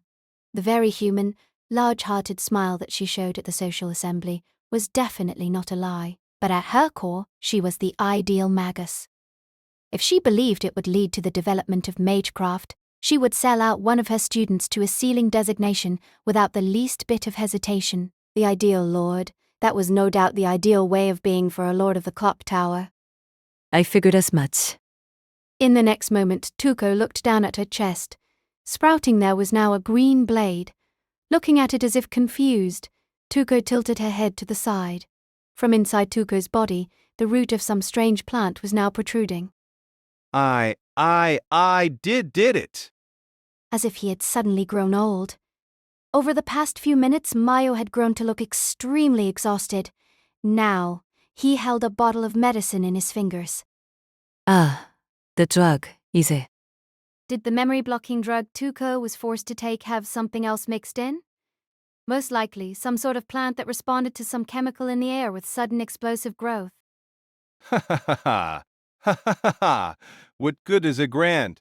That title is meaningless. She's the only one that has meaning. The end of Iselma's, the end of my dream? Isn't that right, Lord Byron? Seeing Mayo, Lord Byron said, still having difficulty keeping up with the current situation. The despairing, grief-stricken gentleman could only shake his head from side to side dumbly, as the bone-thin face of the pharmacist roared with laughter. Oh, one more time. You just need to create it. One more time. Please, for my sake. Oh, one more time, do the plastic surgery on her. Oh, on the Princess of Silver or Regina. Whichever you like, just cut them up. It was like he had gone mad. In contrast, Tuko was deathly calm. Or you'll kill me here? Yes, that root is wrapped around your heart, around all your internal organs. If you try to break that spell, it'll take all your insides with it. And two, matter what kind of amazing magic crest you have, you'll just die. Lord El-Melloi II's case files, cast by Arteli's studio. Please subscribe to our channel if you enjoy listening. Oh, that doesn't mean much. I don't have magic crest in the first place, so I guess that. Tuko drew some sort of symbol on the root protruding from her chest. In the next moment, it withered and crumbled away. However, she did nothing to close the hole it left. With a hole now in her chest the size of a fist, she spoke lazily. I see. It was sloppy of me to let my memories get erased. Like that, but since it would let me start fresh all over again, I figured it would let me enjoy it even more. Man, I have a terrible personality. Thanks to that, the ending is going to turn out a little disappointing. I have nothing against you, Mayo, but at this point there's nothing I can do to stop it. Tuko looked up at the ceiling. Recently, I've been dividing things up. Though there haven't been so many attempts on my life around the clock tower. I see. I didn't tell you, did I? Not like one that sends waves through the air, perceived by the ear. Something more fundamental. A kind of friction that didn't belong in this dimension. A sharp, scraping sound that felt like it was being perceived directly by the soul. Sorry, but I have to ask you to hold this for me for a bit. Tuko said, throwing a small paper box to my master. A box of cigarettes. Tuko, you? Of course you figured it out. Tuko said with a smile, the bizarre otherworldly sound increasing in volume as she did so. No, I was the only one who understood. A puzzle when we were fighting in that forest. At that time, I felt a bizarre presence from the too large bag Tuko carried with her. An extreme, despair-inducing magical energy that made me wonder if it could even stand up to Rongamaniad. Now, that same feeling was leaking out of Tuko's own body. This was the true form of the contents of that bag. Long ago, I got done in by surprise, so I've learned to take some countermeasures. Now, it's in here. Oh, and don't worry. It is restricted to acting as a counter. As long as you don't get in its way, it won't hurt anyone but the person who attacked me. Lord El-Melloi II, I'll be dropping by later to pick up those cigarettes. With another crack, Tuko's stomach broke open, Clothes, bone, and flesh alike split apart as if she was no more than a statue, and inside the open wound a kind of door awaited. An oppressive darkness, not endless, but without dimensions altogether. An eternal, infinite hell.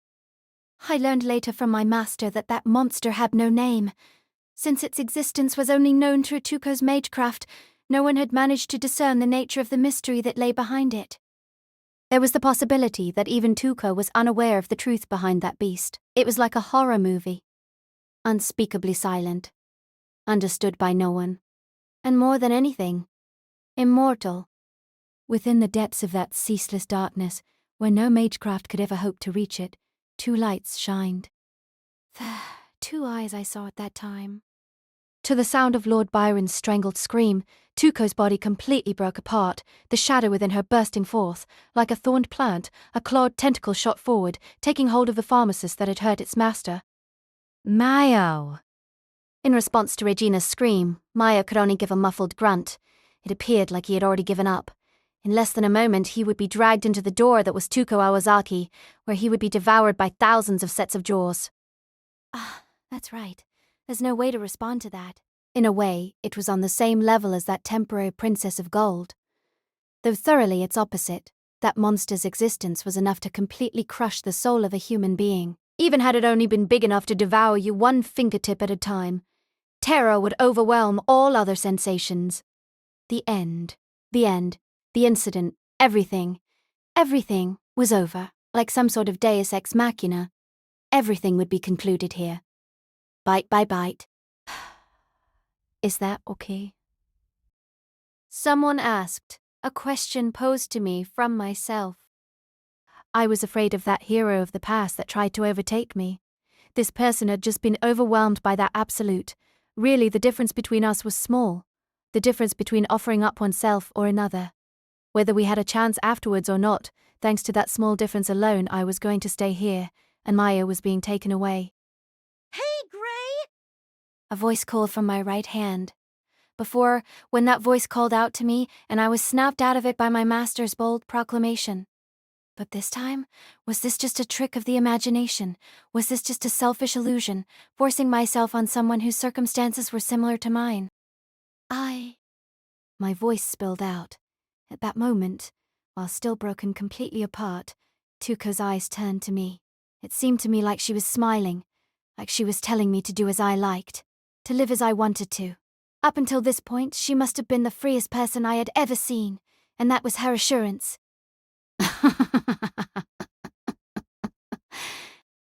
My body moved. In one leap, I crossed the 5 meters between us.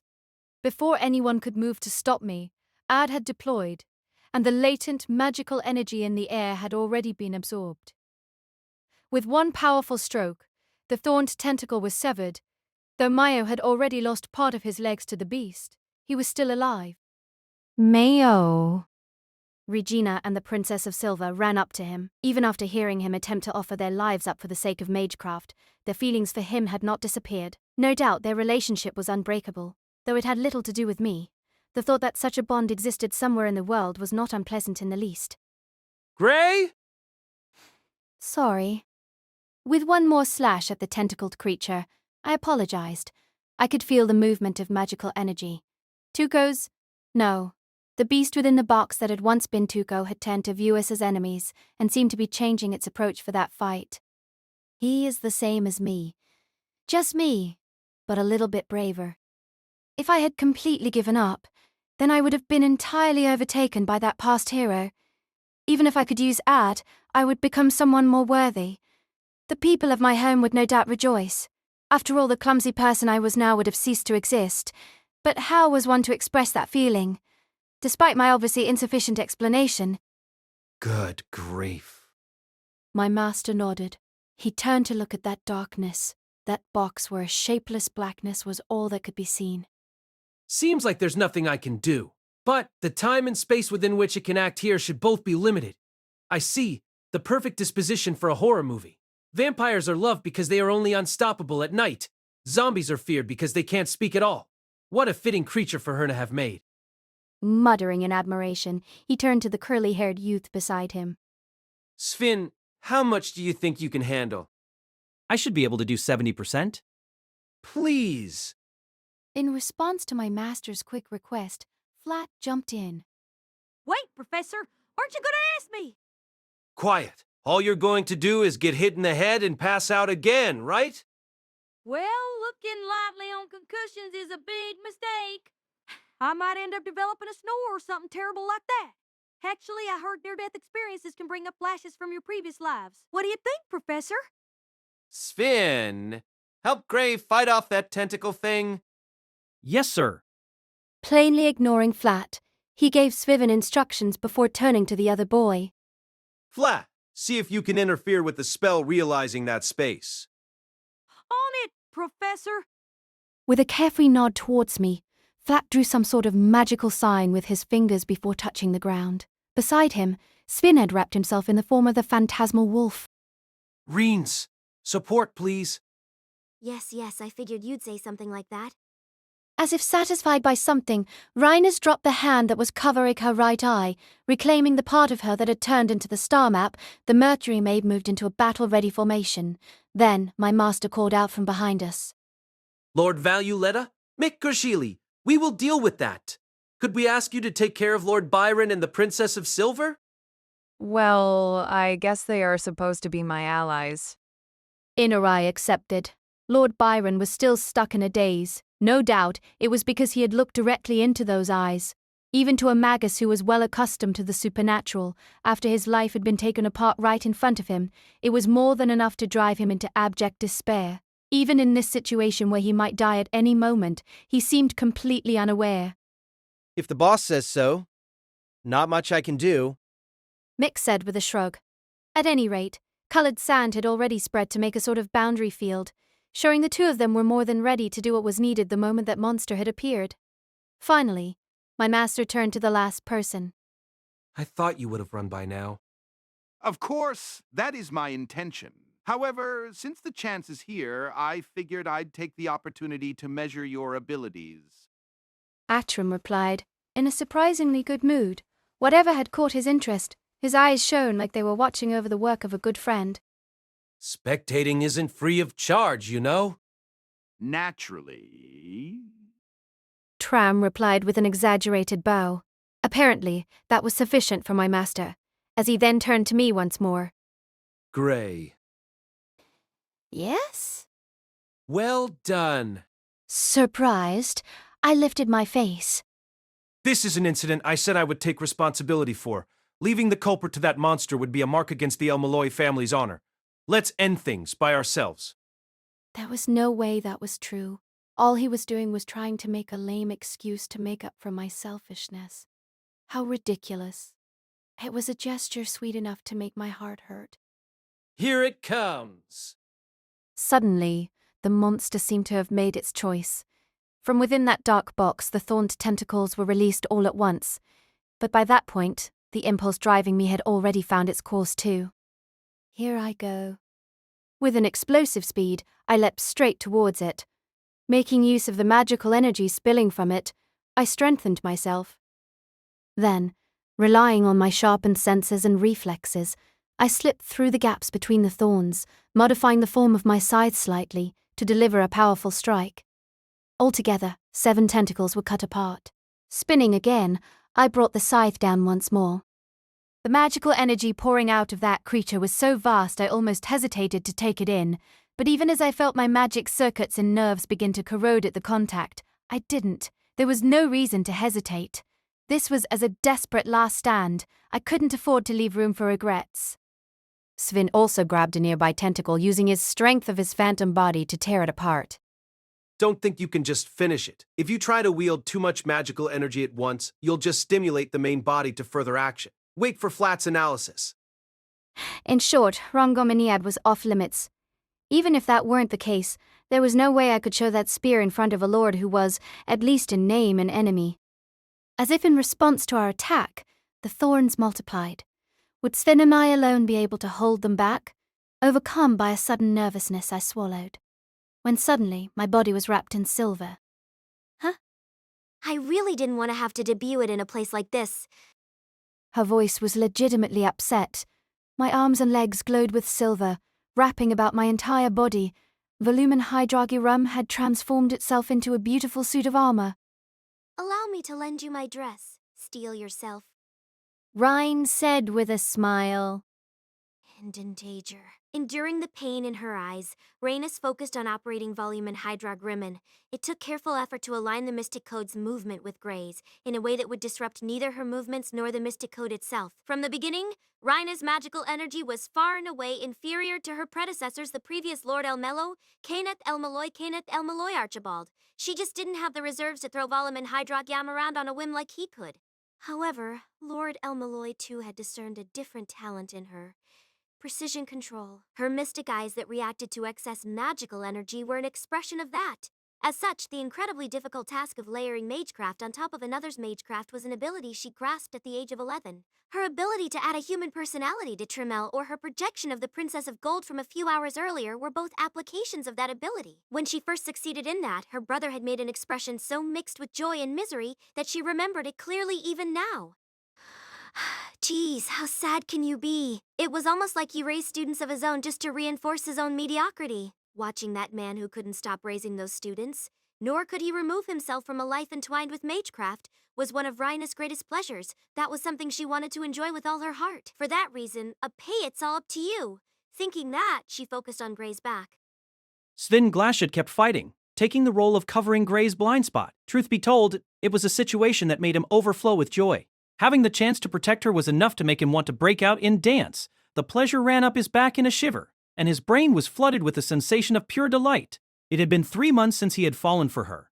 Was that really love? Even Sven himself didn't know. The bestial magecraft was a school of magecraft that was practiced widely across the world, but as if in inverse proportion to its geographical distribution, the number of actual practitioners was surprisingly small. As a form of magecraft that appropriated the nature of beasts, it inevitably led to the complete loss of humanity in many. For that reason, families that were able to continue a stable bloodline while practicing it were rare. The Glaschite family was one of those rare exceptions, but that wasn't because they had conquered that weakness. Within their line, even if the heir were to be lost to madness, the family's magic crest was nevertheless pressed upon them. At times, Sven felt a sense of animosity towards that crystallized mystery, that forced inheritance. As an example of phenomenal success within their family, he was sent off to the clock tower, and since their family had no strong connections to any of the clock tower factions, he was taken in by the El-Melloi classroom.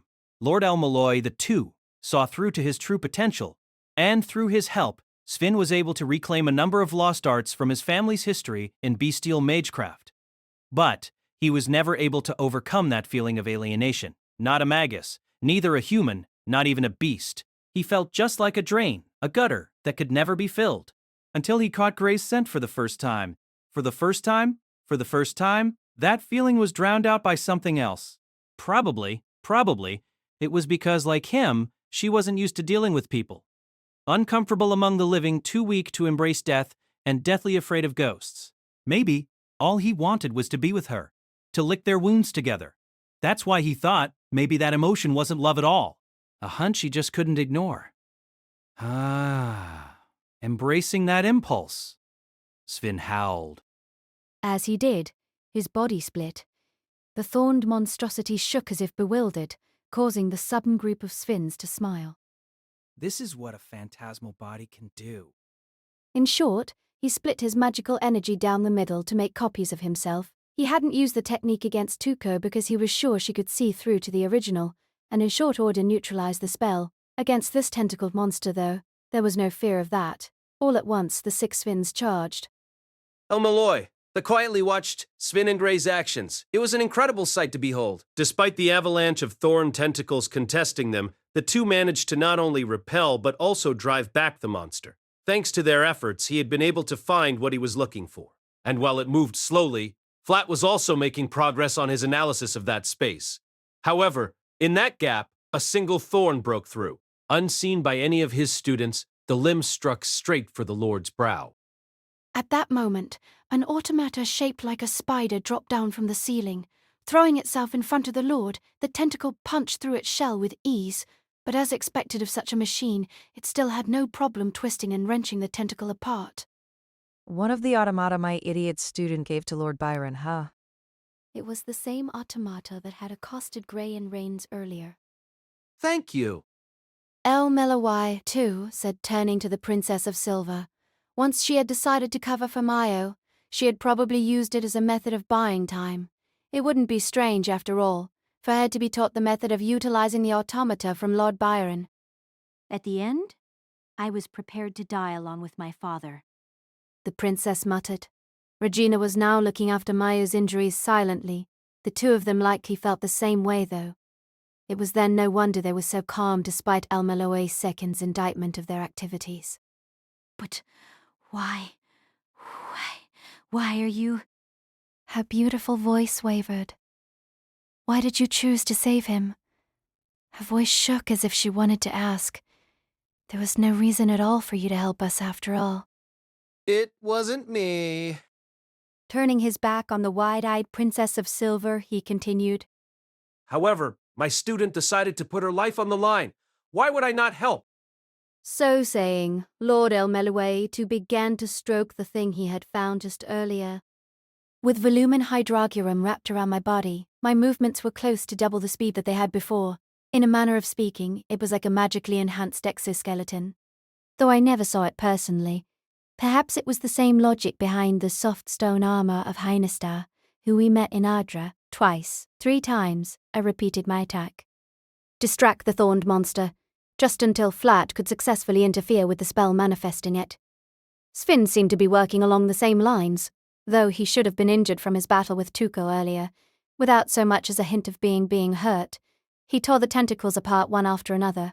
I thought as my blades swung, I had already met all kinds of people. The number of people I had made contact with since I came to London was already many tens of times greater than when I was in my old home.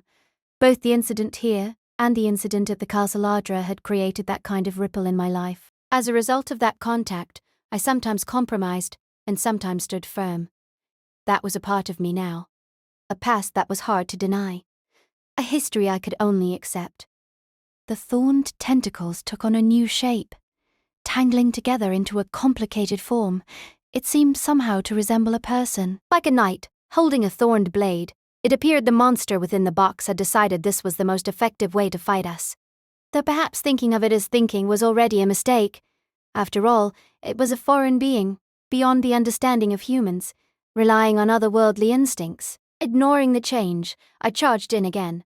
With a shout, I drove the blade of my scythe into the creature. This time, however, I failed to cut through the denser collection of thorns. With a gurgle, the creature's body began to rotate. What? Reacting entirely on instinct, I caught the diagonal slash with my own weapon.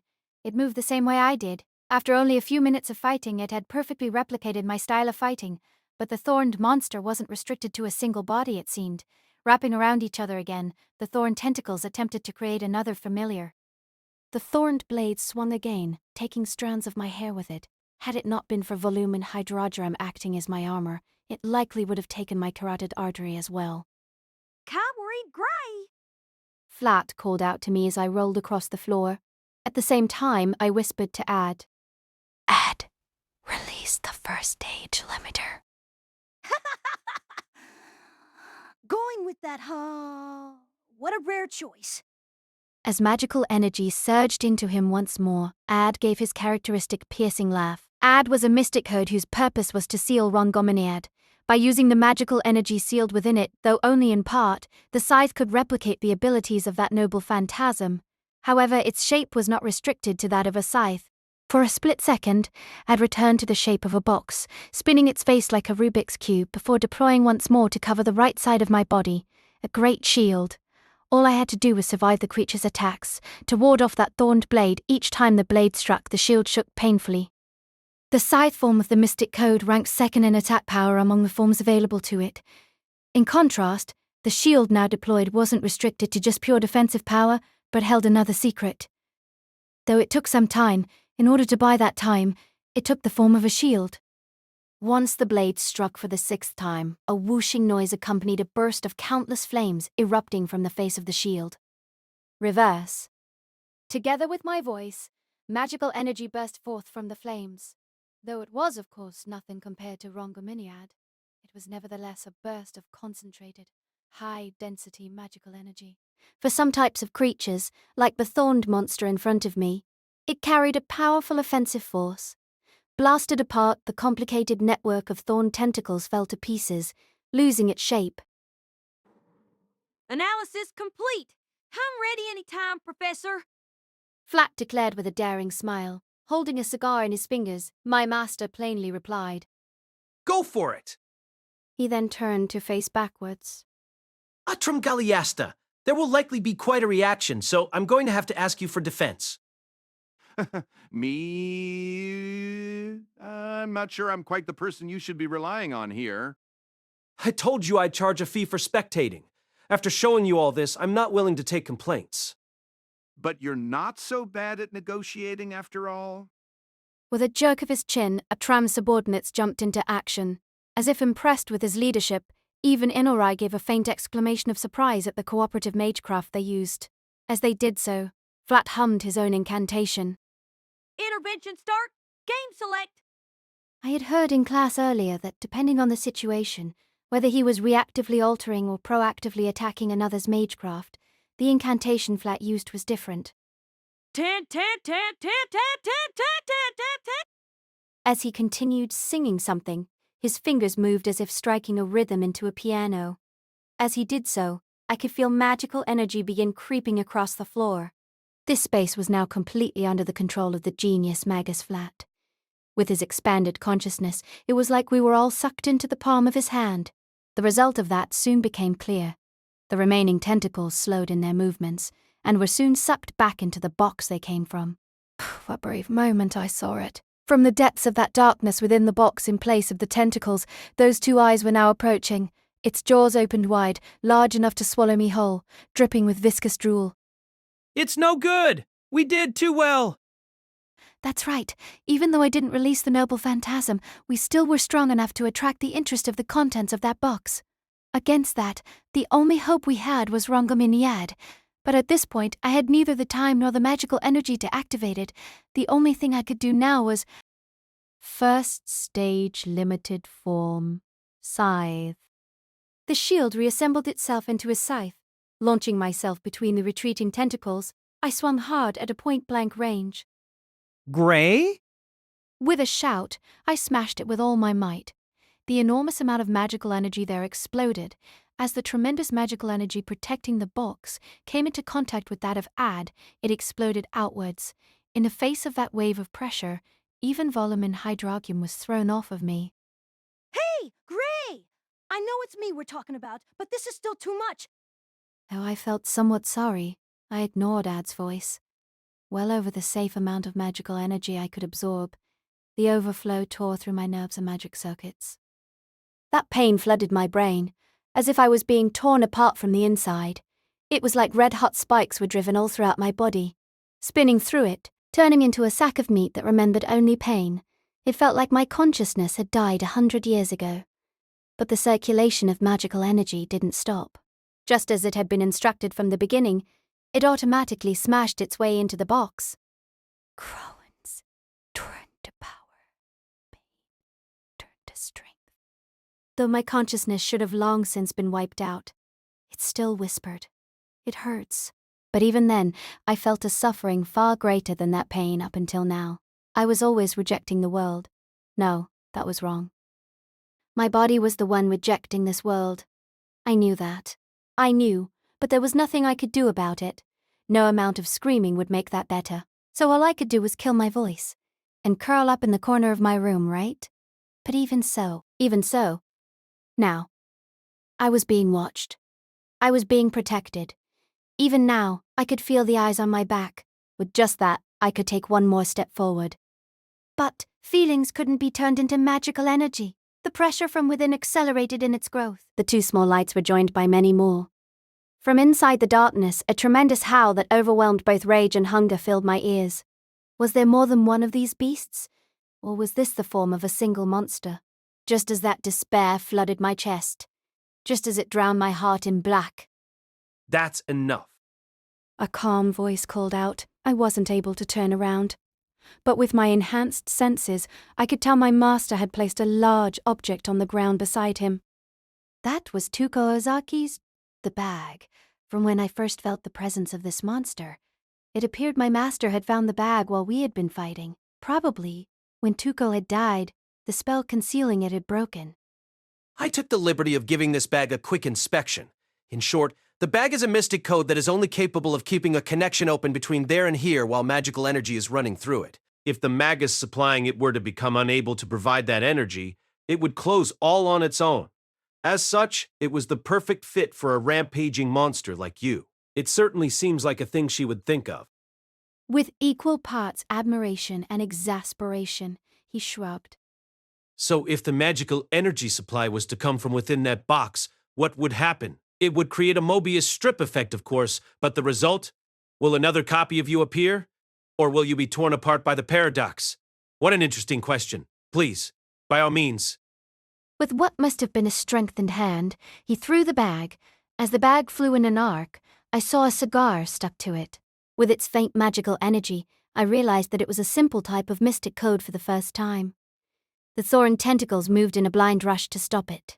Whether it had understood my master's words, or was just acting on instinct, I couldn't tell. With a spin of my scythe, those tentacles were each cut down. Even so, before the crowd of appendages, I shouted, "Add!" See, it's time for that, right? I love it. 4 times Ad laughed as he transformed. The form revealed of the mystery within that noble phantasm was this time a large hammer. In one smooth motion, I spun my whole body. Releasing magical energy from the back of the hammer for an instant like a jet, it accelerated in a display of its full power. For a heroic spirit, it was equivalent to a D rank, limited form, battering ram. With all my strength, I smashed that bag. Accelerated by the impact with the hammer, the bag fired off like a shooting star through the tentacles that were now unable to even slow its movement, into the depths of that box of darkness. Perhaps within that abyss there was in fact a sense of distance. Or maybe it was just time. Well then, My master flipped his palm at it. eat yourself, you fucking nameless monster! The bag opened. I don't know what happened next. Something blew past. Something even my heightened senses couldn't quite catch. Was it a scream? In contrast to the spewing forth of thorned tentacles from before, the space that had become void began to consume all matter. All I felt was that devouring presence. The chandelier, the sofa, the spiral stairs. All was sucked in. Everything, bottomless, greedily, hungrily, arrogantly, lasciviously, vividly, cruelly, as if all was but a dream, as if once consumed by that maw of hellfire, it would be the same as if the material world had never even existed at all. At that point, my consciousness snapped off. Epilogue. The name Clock Tower has 2 meanings. One is, of course, the headquarters of the world of magecraft, the enormous organization. The second meaning was the school in London, consisting of the Faculty of Fundamentals Mistile, 5 major classrooms and 70 or so minor classrooms. It was the highest institute of learning in the world of magi. To those on the outside, the mass of students just seemed to be attending an old university. And of course, utilizing both mystical and psychological barriers, it was precisely constructed and strictly monitored so that passers-by wouldn't carelessly walk in. Once you entered the school for real, everything changed. According to my master, while the school has its own rules, the laws of human society no longer apply, so while it at first appeared to simply be an illustrious university, with just a small change in direction, rampaging mystical beasts and unchecked elemental magecraft would become everyday sights. Even now, in a great labyrinth beneath the ground, one could find the ruins of all sorts of mysteries, or the remains of any number of phantasmal creatures. Carelessly walk into that, and even a high-ranking magus had no guarantees of a safe return, so I was warned when I first came to London. In addition to the main school that was the Clock Tower, the remaining 11 faculties had their own independent college towns scattered throughout the London suburbs, though that was as much due to the geopolitical situation of the Magic Association. Now, my master was sitting in his private room within the Clock Tower, compared to the city of the Faculty of Modern Magecraft, Norwich. Compared to the accommodations on Slur Street, this room was much better equipped, and was as spacious as a hotel suite. The official-looking desk and single sofa gave the air of well-storied pieces of furniture, antiques in their own right. the gentle autumn sunlight pouring through the unconventional window over the delicate granite fireplace strengthened that image. In the end, though, that was all insufficient for the guest now sitting before my master. So, how did it go? The question came from lips as beautiful as flower petals. Her eyes stared straight at my master, like jewels of amber. The ringlets of her blonde hair were tied up in a blue ribbon, giving her the impression of a work of art made by the hand of heaven itself. While her raw beauty may have fallen behind that of the princesses of gold and silver, the gold-like pride she exuded from her entire body more than made up for the gap. The fact that beauty was not dependent on form but on the way one lived was vibrantly expressed by that girl as if it was a matter of course. No matter how large the clock tower may have been, it would be a challenge to find another girl like her. Viviagalita Edelfelt, having become rather involved during the events that transpired at the Castle Adra, she had now come to pay him a visit. They had, after all, agreed that he would tutor her, so it was only natural she would visit, was her excuse. He said he would think about it and definitely didn't make any promises, or so was his reply. But just looking at them, I could tell which of them would get their way. How did it go? That's it, there's nothing more. That was the end of the story. With a frustrated air, my master sat behind his desk, shaking his head. Cigar smoke rose into the air, wavering around the ceiling as if pushed by a false wind.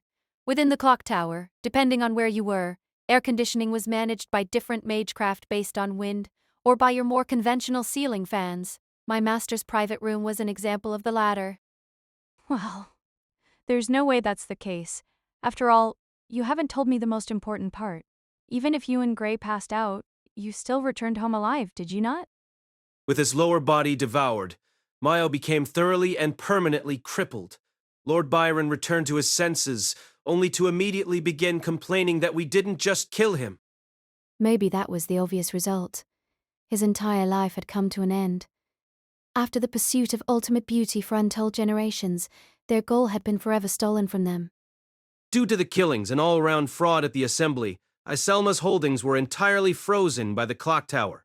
The Princess of Silver, Regina, and Islo Sabunin are all to be investigated along with Lord Byron, but I doubt much more information will come out.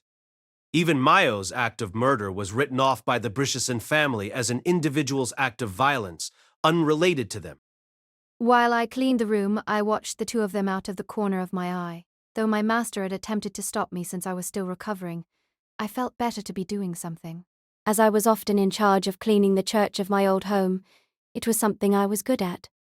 If I had to put it in words, it was something I could do without thinking, and the feeling of wiping that last bit of dust off of the windowsill, or getting the polish of the floor done so it shined just right, was work I found pleasant.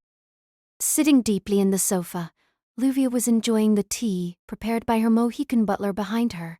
It appeared she was here to experience the clock tower before officially applying as a student. Though it was entirely unexpected, it appeared she was considering taking up accommodations in the Norwich dormitory, though I had overheard she was planning on taking the entire top floor of the dormitory for herself. So in the end it still ended up sounding a lot like her and the extravagant lifestyle she must lead. By the way, Norwich was famous in the clock tower for being the Daddy Longlegs clan. The Faculty of Modern Magecraft had taken that as a second name, as since even before my master had become its lord and dean, it was the faculty that doled out the most in student loans and financing. For a similar reason, the name of Norwich had come to be associated with adopting in students around the clock tower. Putting down her porcelain cup, she fiddled with her hair a bit as if thinking before speaking. Since the Edelfelts are a member of the Democratic faction, we've been hearing all sorts of rumors. It is the most disturbing event to have happened these days. One of Valuletta's strongest families has just suddenly been extinguished. After all, My master's reply was melancholic as his fountain pen continued moving, speaking only of the results. As part of the aristocratic faction, the El-Melloi family scored quite well thanks to this event. After delivering a crushing blow to the Valueleta family of the Democratic faction, they had returned to the clock tower triumphant. Praised roundly by the nobles of the clock tower, even a great deal of assistance towards handling the El-Melloi family's debt had come pouring in. But for someone who was in the middle of that incident, such a result was far from what we had all wished. Who on earth would celebrate such an ending? The sound of his pen scratching on paper highlighted the empty feeling in the room. Actually, I heard Miss Tuco's body was a puppet and that it contained some sort of monster. Luvia said, causing my master to look up from his writing. She said she has recently been spreading herself out, right?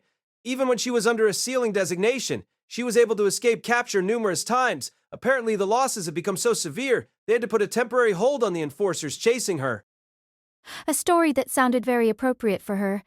At the same time, pressing him for that much information was also appropriate for one belonging to the Edelfelt family, the most beautiful hyenas in the world. My master gave a deep sigh. I wonder if she always operates using a remote-controlled puppet for a body.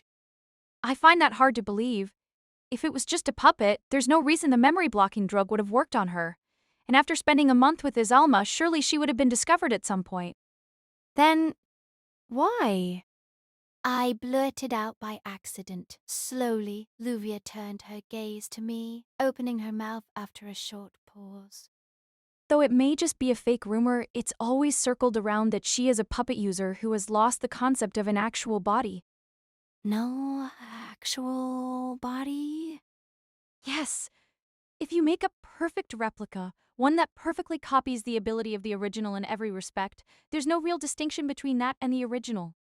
A shiver ran up my spine. Logically speaking, that seemed correct. If there was a puppet that was a perfect copy of me, maybe there wouldn't be much need for me anymore. But how do you come to that decision? No matter how much a puppet resembled yourself, you would always see it as someone else, wouldn't you? To let a puppet take over your life, to let a puppet take the glory for your successes, what kind of person would ever find that acceptable? If it was her, then I suppose it's not impossible. Though it's a lifestyle I find hard to imagine. Passing her now empty cup to her butler, he replaced it with a dish carrying a scone. It appeared he was perfectly in sync with his master's pace. If one ignored his height approaching 2 meters and his garish hairstyle, he'd look to anyone like the perfect manservant. Would you like one, Professor? Luvia said, offering him another scone. I'm not in the mood for sweets. Also, don't call me that. Oh? Would you prefer I called you tutor then? Instructor El-Melloi? Or perhaps you've picked up a liking for the term great teacher in Asia? Professor is fine. With a bitter expression, he set down his fountain pen. It appeared he had completed whatever he had been writing. Luvia had ignored it, but suddenly I had become curious. Master, is that a letter you're writing? Yes, to Kalina's little sister. I couldn't give them precise information, so I thought I should at least return their family charm to them.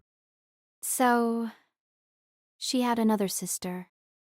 It appears there were 3 of them, of which 2 were employed by Iselma. Well, I had figured as much. As always, sticking your nose in to take care of others.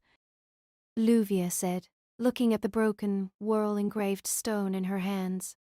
It was probably broken into 3. The Celtic whorl is threefold, after all. Since each of the twins had one of them, I predicted there was likely a third somewhere. Actually, the reason I realized the Princess of Gold at the party was a result of plastic surgery was because of that. The idea that there were 3 of them, the realization that the Princess of Gold was a forgery made by plastic surgery, was only a single step from there. Since the Princess of Gold and Silver were twins, maybe there was one more. Luvia's eyes closed slightly. Twins seems like a story close to my own then. I heard the Edelfelt family had 2 heirs each generation, called scales. My master said, pulling out more stationery. Normally, a magic crest could only be passed down to a single heir. Not that it was impossible to do, but that splitting the crest was pointless. As such, the number of heirs of a typical family was limited to 1, so even among rather powerful families, it was normal not to teach magecraft to any other children in the family. But there is no rule without exceptions. The Edelfelts were one of those, it appeared. The presence of 2 heirs in one family, which in any other case would have been abhorred, came instead to be known as scales. Though I can't say I've heard of anyone except you who will take up the position for the next generation. My little sister is rather quiet, so she stays at home? She said with a faint smile. Judging from that smile alone, it appeared the relationship between the 2 sisters was good. Raising her fingers, she wrapped them around each other, with her 2 index fingers touching as if kissing. Her hands looked like mirrored images. Magecraft developed around the concept of twins is like, for example, uniting with your own reflection. in exchange for being perfect in power while working in concert, they must never forget that they each have a dagger at the other's throat. Once you lose sight of that, the mirror breaks. Luvia spoke quietly. Was she speaking of the princesses of gold and silver, or was she talking about herself and her sister? After a pause, There's one question I still have then. Who on earth was willing to give Iselma such a sum of money that they could even repel Etram Galiasta in that black market auction? Right. That was something I had never figured out. Though the clock tower pursued that first in their cross-examination, it appears Lord Byron has no memory of the events surrounding the auction. No memory. On top of that, a significant number of magi acquired their funds by illicit means and kept the true extent of their wealth hidden in various forms. Even if one were to pin down how he had paid for the auction, it would still be difficult even for one well-versed in the world of business to accurately predict his total wealth. And I also have one remaining question. Was it really a coincidence that the Princess of Gold's spell was completed with the addition of a third person? In the case of the Castle of Separation, the Faculty of Law had been behind the scenes, pulling the strings, though it had been my master who, having seen through the secret of the castle, worked together with Luvia to defeat it. That all lined up perfectly with the schemes of the Faculty of Law, with the goals of that Hishiria Dashino. I still remember the bitter, resentful expression my master showed when he discovered he had been dancing to her tune all along. But this time? Was it just a coincidence that Lord Byron acquired the services of a grand to make up for the loss of the Princess of Gold? And was it a coincidence that Kalina reached an even higher level than the Princess of Gold after the procedure? Both of them fell silent. From somewhere far, far away, I thought I heard the faint sound of laughter. Professor, is it true that Luvia came here? Of course, the blonde-haired, blue-eyed boy poking his head into the room was none other than Flat. You! with the way Luvia immediately rose to her feet, it appeared as if this wasn't the first time they had met. As the Mohican butler nonchalantly caught the precariously jostled dish, the boy clapped his hands together.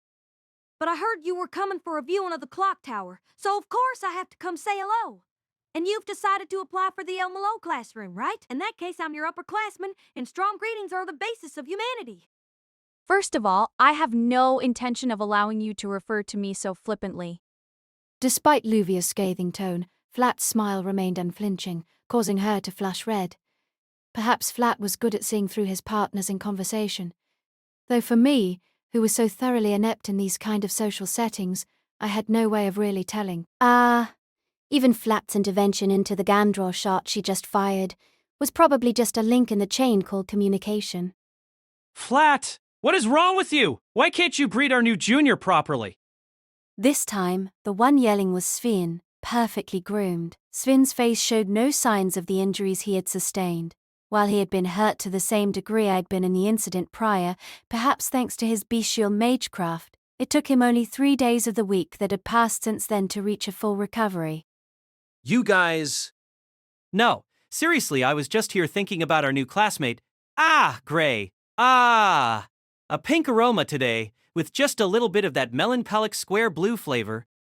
As Sven descended into a sniffing, ecstatic trance, I instinctively stepped behind my master. The strong scent of cigar smoke coming off of his shoulders made me feel a moment of dizziness. I told you to stay away from Gray, didn't I? Right. At my master's reprimand, Sven's head sank. The way his curly hair moved back and forth made it look like the ears of a dog. Call.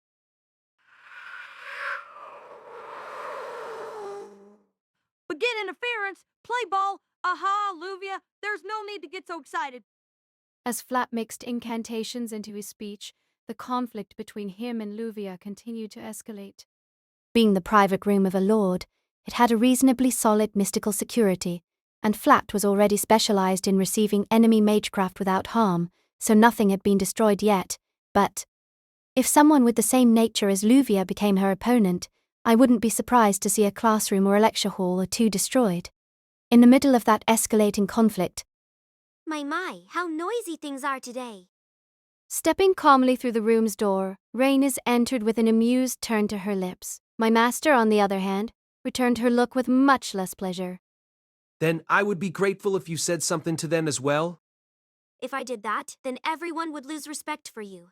As your humble sister, I am of course obliged to take pains to protect your dignity in the workplace. All you care about is seeing me suffer, don't you? Hey, revealing such a truth so quickly isn't very tasteful now, is it?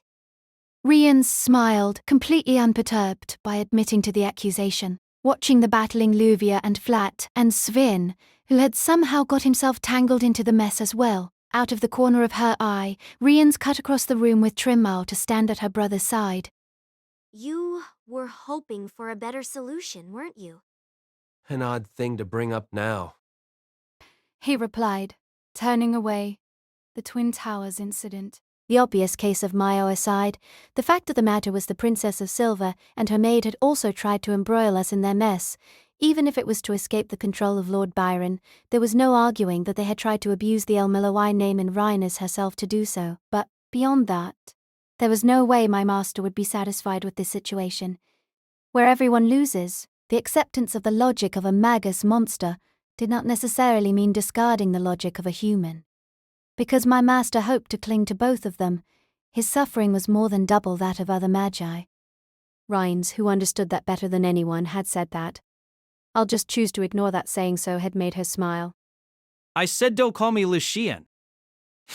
If you were supposed to be my upperclassman, could you two at least act like it?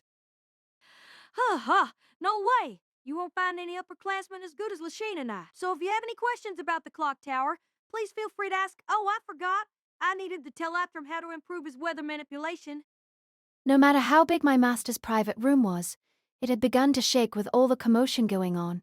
It was like the melancholy air left by the aftermath of the incident had never existed, like we were in the midst of a warm dream. Shut up. Snapping my right hand in a way no one else would hear it, I stepped forward. After an impressed hum from Rhines, my master tilted his head to the side slightly. Gray? As your apprentice, I'll scold them a little. So saying, while still just acting on a whim, I stepped into the middle of the three of them. Let us clear up one last thing that was left to be discussed. In truth, the way things developed after that incident were thus. When we had returned to consciousness, the Tower of the Moon was halfway destroyed.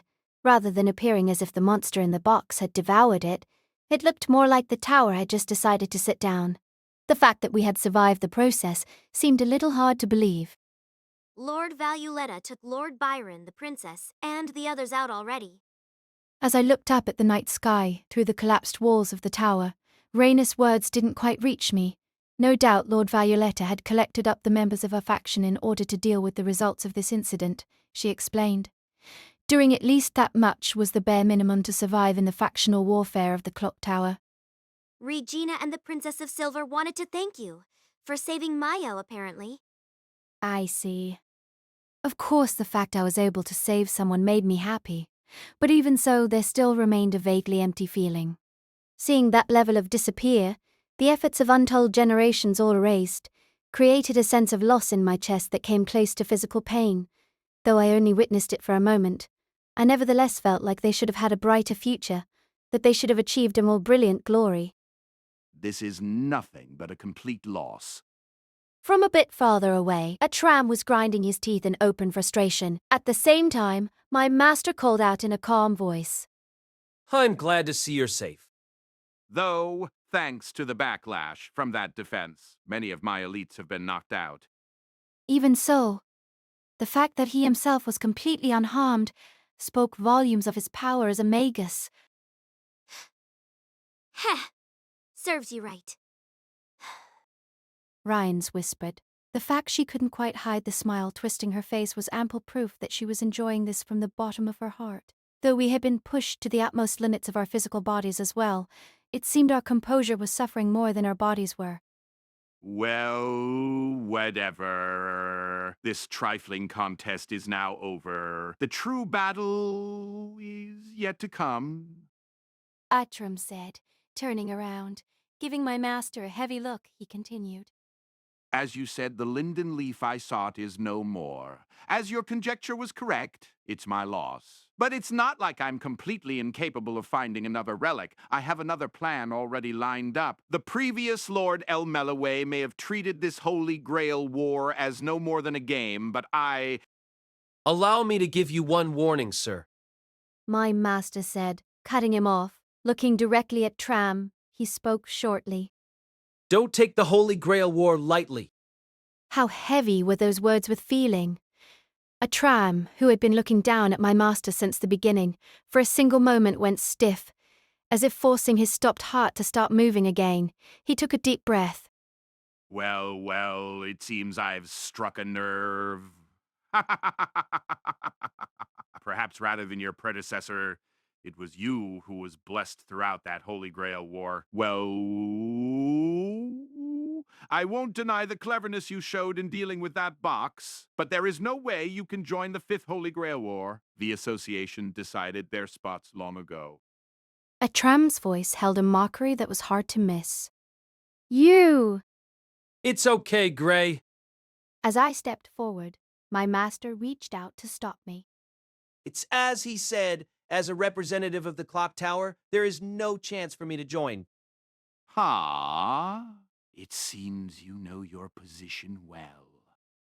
However, that only means as a representative of the clock tower. There is no reason for you to worry. There is nothing more for you to gain here. I suggest you return home and begin your preparations as soon as possible. I don't need to hear that from you. I'll show you, and I'll show all the other magi, a battle is decided long before it starts. With an exaggerated flourish, Atram straightened his suit before turning his back on them. That's fine. If I can't get the Dragon Slayer, I'll just take the Dragon User, though I'm not thrilled with the class choice. He muttered as he took his leave. Now, that dark-skinned magus must have been preparing for his next battle. Regina and the Princess of Silver were also likely locked in a battle of sorts. As time marches onwards, so to do our lives. No matter what incident, it never truly ended. Whether explicitly or not, the repercussions of those events created an ever-expanding chain reaction. After throwing a stone into a pool of water, even once the ripples became invisible, that energy was nevertheless spreading throughout the water. That was more than obvious. I didn't know how this incident would affect the various people involved in it. Maybe people like Luvia and my master could see a little further ahead, but even they could hardly view the whole picture. What a complex tapestry time weaves. While still entranced by that thought, I finished a number of classes and returned to my master's private room. On my way, I suddenly remembered I had forgotten my tools for shoe polishing. Though there were some left both here in the clock tower and at our place on Slur Street, they occasionally needed replacing. Luckily, like our place on Slur Street, the room here was divided into a study and a greeting room, and because I had a duplicate key for the latter, I could come and go as I pleased. Did I go too far? After chastising the three of them earlier, I was still feeling angry at myself. Maybe they weren't that big of a problem. Maybe I had just made them hate me for no reason. Such a storm of regrets raged in my head. At least as far as Flat and Svin were concerned, I knew in my head that they wouldn't hold it against me, but that understanding hadn't reached my heart yet. And so before I fell into dark thoughts, I needed to continue with my task. Opening the shoebox in the room, I found what I was looking for. While there was still plenty of cream and remover, the brush I was using was one that Mr. Krishna from the dorms was just about to throw away, so I would need to get a new one soon. I also wanted to get a new cloth. Though the quality of the tools didn't impact the end result all that much when it came to polishing shoes, it certainly affected how I felt about it. Maybe I should get a part-time job. I remembered the dormitory's request for workers. Though my master, of course, provided me with enough for my usual expenses, I felt like using a bit of my own money to get those new supplies wasn't uncalled for. Not that I knew how much he actually cared about me polishing his shoes. Just as I put them back in the paper bag, I heard a sound from inside the room. Master, normally, he should have moved on to the faculty of modern magecraft's own town at this time of day, but it seemed like today he was still here. I opened the door to his room just a fraction. If I were to make excuses, it wasn't that I was trying to peek. Before I could call out to him, I saw him utter a short incantation as he turned the key on a cupboard in the back of the room. It seemed it was a cupboard with both a physical and magical lock on it. From inside the cupboard he took out an oaken case, opening it, and taking out the contents. Though I couldn't see clearly from this distance, it appeared to be a kind of antique red cloth. It's really uplifting. A certain word jumped to the front of my mind. Relic. The thing my master had gambled with a tram. Holding that scrap of red cloth carefully in his hands, my master looked down on it with a terribly complicated expression. He didn't squeeze it. It was as if he was hesitating to do anything that might wrinkle it even slightly. Though all I saw were the faint trembling in his brow and lips, it was like viewing a kaleidoscope of emotion, anger, grief, pain, happiness, sadness, affection. I feel like you'd just laugh and call me a novice again, wouldn't you? How long did he stare at that cloth before those words leaked out? Instinctively, I spun around, leaning up against the wall. Pushing my hands onto my mouth, I desperately tried to suppress my voice. This time, right now, I definitely couldn't interrupt. That's how I felt. Slowly I slid down the wall, falling to sit down on the floor, still holding my hands over my mouth. My heartbeat was too loud. I felt like I had just seen something very important, as if I had just carelessly snuck a look at someone else's treasure. No, not just a treasure, more like I saw his heart, the core of his being. If that was the relic he used during the Fourth Holy Grail War, if that was the reason he wanted to participate in the Fifth Holy Grail War, I let out a quiet sigh. I hope they can meet again. That one thought pushed painfully through. Since I had come to London, that was probably the first wish I had ever had.